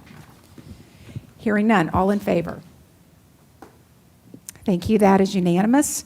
Next, consider approval of the 2024-2025 requested budget proposal. Do I have a motion? Move to approve. So I have a motion by Board Member Crowley, a second by Vice Chair Bohannon. Any discussion? Hearing none. All in favor? Thank you. That is unanimous. Next, consider approval of the East Forsyth High School guaranteed maximum price. Do I have a motion? So Move to moved. approve. So I have a motion by Board Member Barr, a second by Board Member Miller. Any discussion? Hearing none. All in favor? Opposed? Motion passes 8-1. No, 7-1, excuse me. Next, consider approval of the reallocation of the 2026 bond fund savings and adjustments to the East Forsyth High School project. Do I have a motion? Move to approve. Second. So I have a motion by Board Member Crowley, a second by Board Member Miller. Any discussion? Hearing none. All in favor? Opposed? Oh, you're, okay. Opposed? Okay, motion passes 7-1. Next, consider approval of the additional capacity bond funds to the East Forsyth High School project. Do I have a motion? Move to approve. Second. So I have a motion Second. by Board Member Miller, a second by Board Member Crowley. Any discussion? Yes. Yes. Dr. Weichert, question, please. When teachers receive their contracts, is the salary in the contract or no? Wait a second. This is This is for the East This is Forsyth. the East Forsyth Oh, High School. ooh, I'm ahead of myself. Basketball. I was ready. I was waiting for the I was like, what? I was at HR and. Any, I know. That's all right. Any other discussions? Okay, hearing none. All in favor? Opposed? Motion passes 7-1. Next, consider approval to use the reserve in Article 46 to increase teacher supplements. Do I have a motion? Move to approve. Second. Okay, I have a motion by Board Member Miller, a second by Board Member Crowley. Any discussion? Yes. Dr. Weichert, same question, sorry. There's no amount. It just says state salary schedule plus applicable local supplements. Okay. I'm worried about I think about the teacher who has one income, is, counting on, like, you get paid once a month, and there's some type of downturn, and then all of a sudden your check gets smaller. And most people we know are living paycheck to paycheck. And so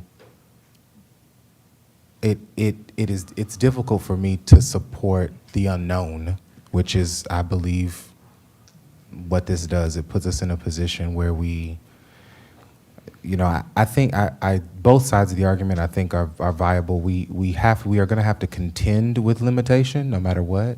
But I think that to make a conscious decision to move the amount that we have available, make that zero, and us not have anything to lean on besides our unrestricted fund balance, puts us in a precarious position.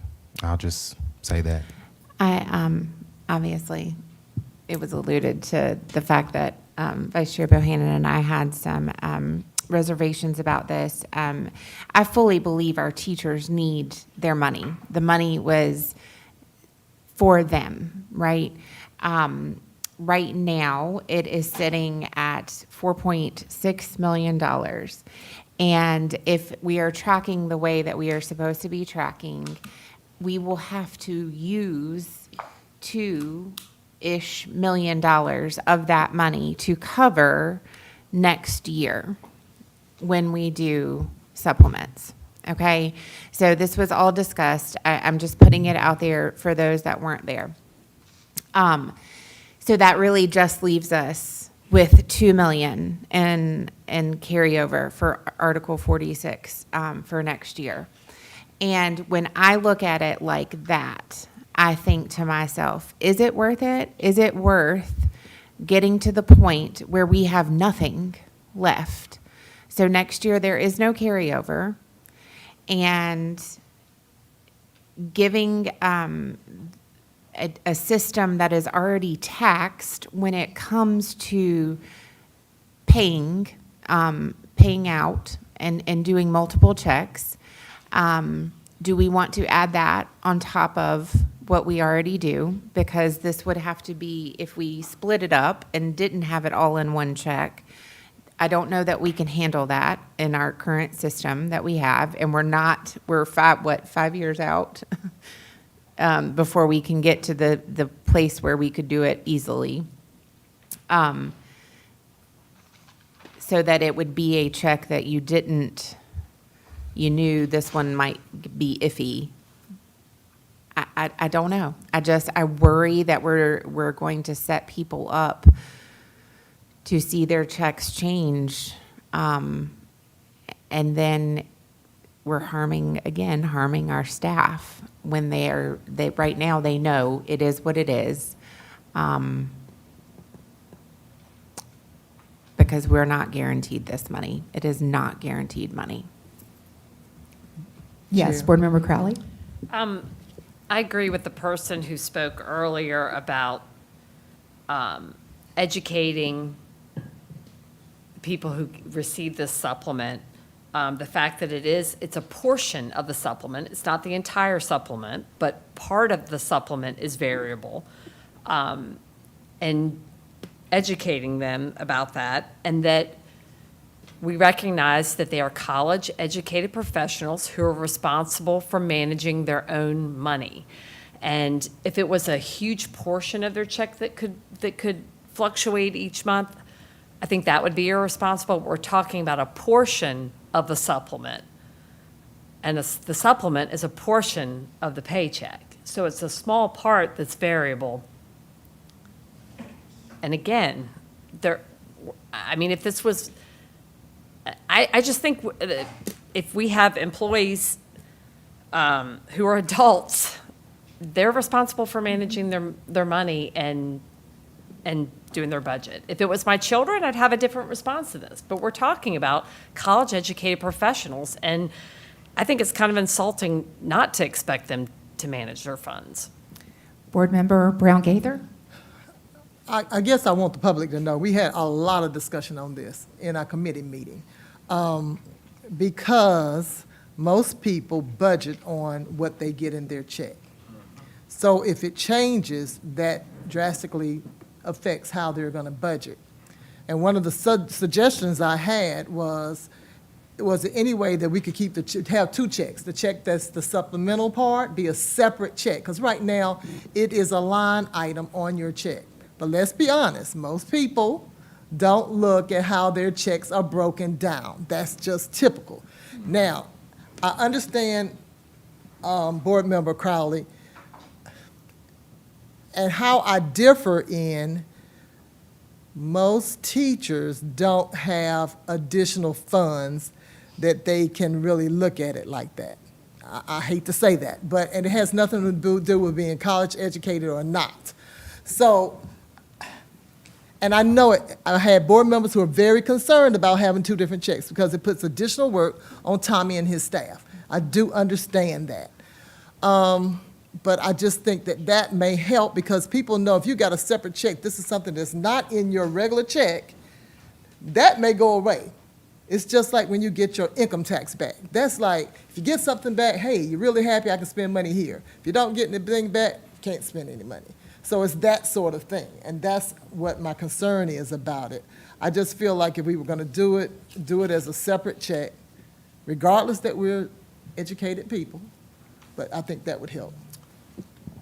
Vice Chair Bohannon? Mr. Kranz, what is the feasibility of doing the 2 separate checks? And because the payday is the payday, so how does that impact our cash flow? How, the sort of process of having to send 2 different files to our bank so they can pay, can you talk about that a little bit, please? Yeah. So say, for example, we're getting ready to pay the supplement that the state gave. We intended to pay that out on Friday. The state delayed cash availability, so one day we're going to miss it. It's going to be on Monday.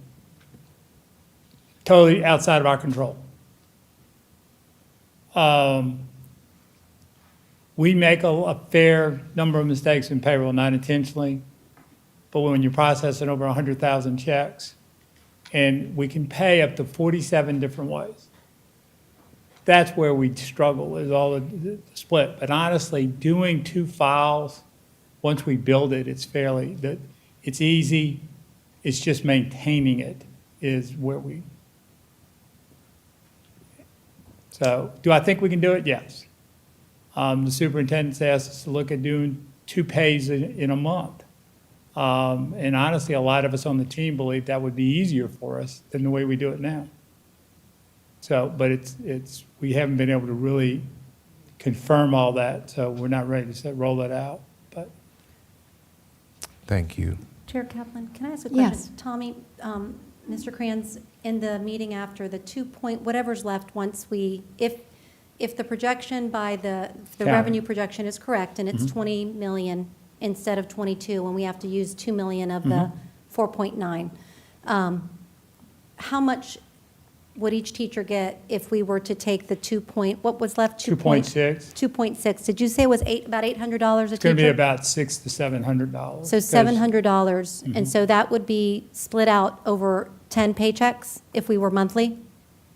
Is that accurate Yes, for a ma'am. supplement? That's how most people. So I look just at it. wanted to put that in perspective about what we're talking about here. So $700, 10 paychecks, $70 a paycheck. It's not the 1,000 we thought it would be No. if we had 5 million. So is that accurate? No, Am I- ma'am, you're exactly right. Okay. You're exactly right. All right. And then if the county were to approve 5 million and that went in, what is that per teacher? That would go up to $1,900 to $2,000. Because at $5 million, you divide that by 4,300 teachers. That's how many we've got. It's 4,311 to be exact, but 4,300. And you're going to be at $1,200 and some change on a gross basis off the 5 million. So, you're going to pick up the other 6 plus, so you'll be about $1,900 to $2,000. Board Member Kuhn? I think I'm confused. All right, so we've talked and we've talked and we've talked about so many things. And are we voting on spending the 4.6, or are we voting on spending half? Because that's a very different vote in my mind. No, it says the reserve. Right. So Whatever that's that But is. I what's thought in there. you just I'm trying to see referenced. if we only had, I'm trying to make sure that the board knows the impact. So if whatever's left in the reserve, Okay. whatever's left in the reserve, if it were the 4.9 we thought, or 2 weeks ago, I mentioned 5.2, that would have been $1,000 more in a teacher supplement. Correct. And that's 1,000 for the whole year, right, Tommy? That's Yes, 1,000. ma'am, that's for 10 months. So when you take that by 10 months, it's about $100. And then when we were going to ask the county for 5 million more, what I'm saying now, if that money is not 5 million or 4.9 or whatever, and it ends up being the 2.4 that you showed today, it would be about 700 from what you said, dollars a teacher for their Correct. supplement. Correct. So is that, so whatever's in there, I'm just trying to paint the picture of what we're talking about financially. I think that's where I'm getting confused, because you stated in the meeting that that it is correct that right now it is at the 4.6, 4.9, correct? That's what we have. And the projected for next year Would be at is 2.6. 2.6, correct? Correct. Okay. In So we are we are working on the 4.6, okay, 4.9. or 4.9, or what? That's what we're voting Prediction on. is we'll have over 2 Right. million over next year. Correct, but we're still working on the 4 point. Yeah, because we don't have what's Right. being predicted. We have what we Correct. have. Right. I think that's where I'm getting Okay. confused, because it sounds like you're proposing we only spend half No. of what's in there. I want to spend whatever's in there, but today Okay. when we saw that bottom line and it said 2024, and it said That's we for may have. next year. So, Tommy, can you just clarify one more time? What would we have right now to spend if we use the reserve in Article 46 to be able to allocate to the teachers? You would have the 4.6 that we had set aside. Okay, so- You would have that, and Okay. we would take that out. Now, just to show you how volatile, though, this changes, okay? If you look at what the county's projecting, it's less than what we got this year. That's not, from conversations with the county, they project it's going to be higher, but they're very conservative. And we're relying upon that. When we looked at different numbers, we look at the scenarios of what will the system actually receive? Because we can only spend what we're going to receive on a budgetary standpoint. So if we lowball our estimate, that means we've got to cut expenses. And you don't want to do that. You want to make certain that your budget is reflective of the total revenues you're going to receive, so that y'all have because you'll never have enough money.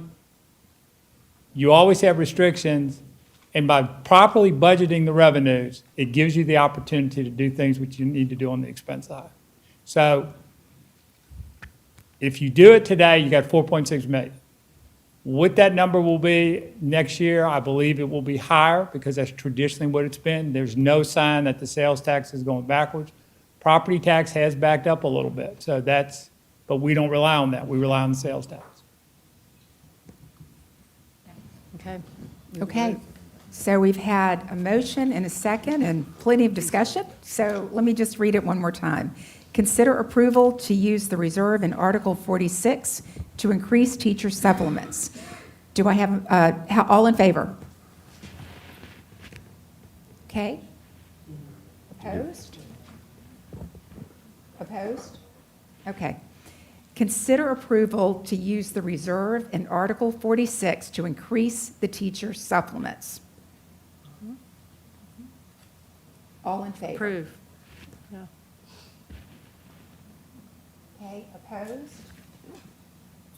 Okay, motion passes 6-2. Next, consider approval of the 2/3 bond 2024-2026 capital projects briefed at the April 16th, 2024 Buildings and Grounds Committee. Do I have a motion? Move to approve. Do I have a second? Second. So a motion by Board Member Miller, a second by Board Member Watts. Do I have any discussion? Hearing none. All in favor? Thank you. That passes unanimously. Next, consider approval. I'm sorry. You were yes? No, yes, yeah. Okay, I thought so. Okay.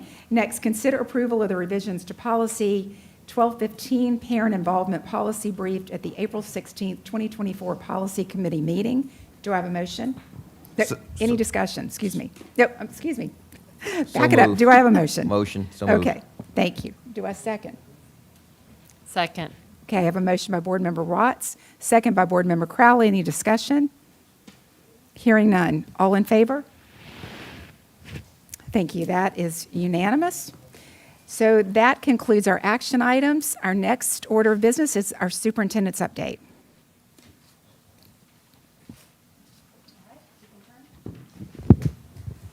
So the first thing I wanted to highlight on my update, and many of you were there last week, but was our panel with our students on social media health. And I put this on here not to reiterate what was said in that panel, but go to the next slide, but just to honestly celebrate the 60 students that make up the Superintendent Student Advisory. If you look at some of these other pictures, our seniors were recognized. All those students standing on the left picture are seniors. Every one of them had such an impressive post-secondary plan and are completely graduating future ready. Like the things they said they were going to be doing were absolutely amazing. All of the students that are not seniors will be returning. One of the highlights of this year has been that the students asked if they could do projects. Could they do student-led? They want to make a difference in our community and in our schools. And so one student asked, and she kind of started a movement, and so now they're all engaged in planning projects. So they're having to meet even outside of the advisory in order to make those projects come to life. So just an amazing group of kids, and really wanting to make a difference. Attendance, I wanted to highlight, I know that there is a lot of national attention, still getting articles about chronic absenteeism across the country. And last year, we were at 34.89% of students that were chronically absent. This year, again, it's reduced to 28.72, but it's still something we are majorly focused on. We really believe that if we're going to improve outcomes for all students, we need them to be in school, which all of this fits together. The results of the Panorama, sense of belonging, everything we're doing fits together. You can see some of the initiatives that have been focused on. Our school social workers have been instrumental in this work, and our student services team. The Every Minute Matters campaign has been important. Professional development for our school-based staff has been important, but we're starting to decrease the percent of students chronically absent. Our goal will be to just keep decreasing those numbers drastically. This Thursday, 2 more days from now, will be our core awards. We hope everyone will be there to actually recognize these different employee groups, Principal of the Year, AP of the Year, Teacher of the Year, Classified Employee of the Year, Certified Instructional Support, and our Volunteer of the Year. And so we'll be very excited Thursday. Hopefully everyone will be there to celebrate our amazing employees. Open house, our early start update. I try to give an update each time that we're together. So this is one that actually shows open houses for when we return to school. We're doing something a little bit different this year. We've got middle and high on the same night, one from 4 to 6, the other 6 to 8, and then elementary is on August 8th. So more information will be going out to parents as we get closer to these events. Next week is Teacher Appreciation Week, so in advance, just thank you to all of our amazing teachers out there that are working with our students every day, pouring into our students every day. We wish you a happy Teacher Appreciation Week next week. Thank you. Thank you. Our next order of business is our consent agenda. Consider approval of the general personnel report. Consider approval of the class size waiver request for Old Town Elementary School. Consider approval of the March 12, 2024 Board of Education meeting minutes. Consider approval of the March 26, 2024 Board of Education meeting minutes. Do I have a motion to approve all 4 consent agenda items? Do I have a second? So I have a motion by Board Member Miller, a second by Board Member Kuhn. Any discussion? Hearing none. All in favor? Thank you. That is unanimous. Tuesday, May 14th will be our next regular meeting of the Board of Education. And before we begin our last public comments, let me say to our Cable 2 viewers, thank you for watching. This will conclude our broadcast.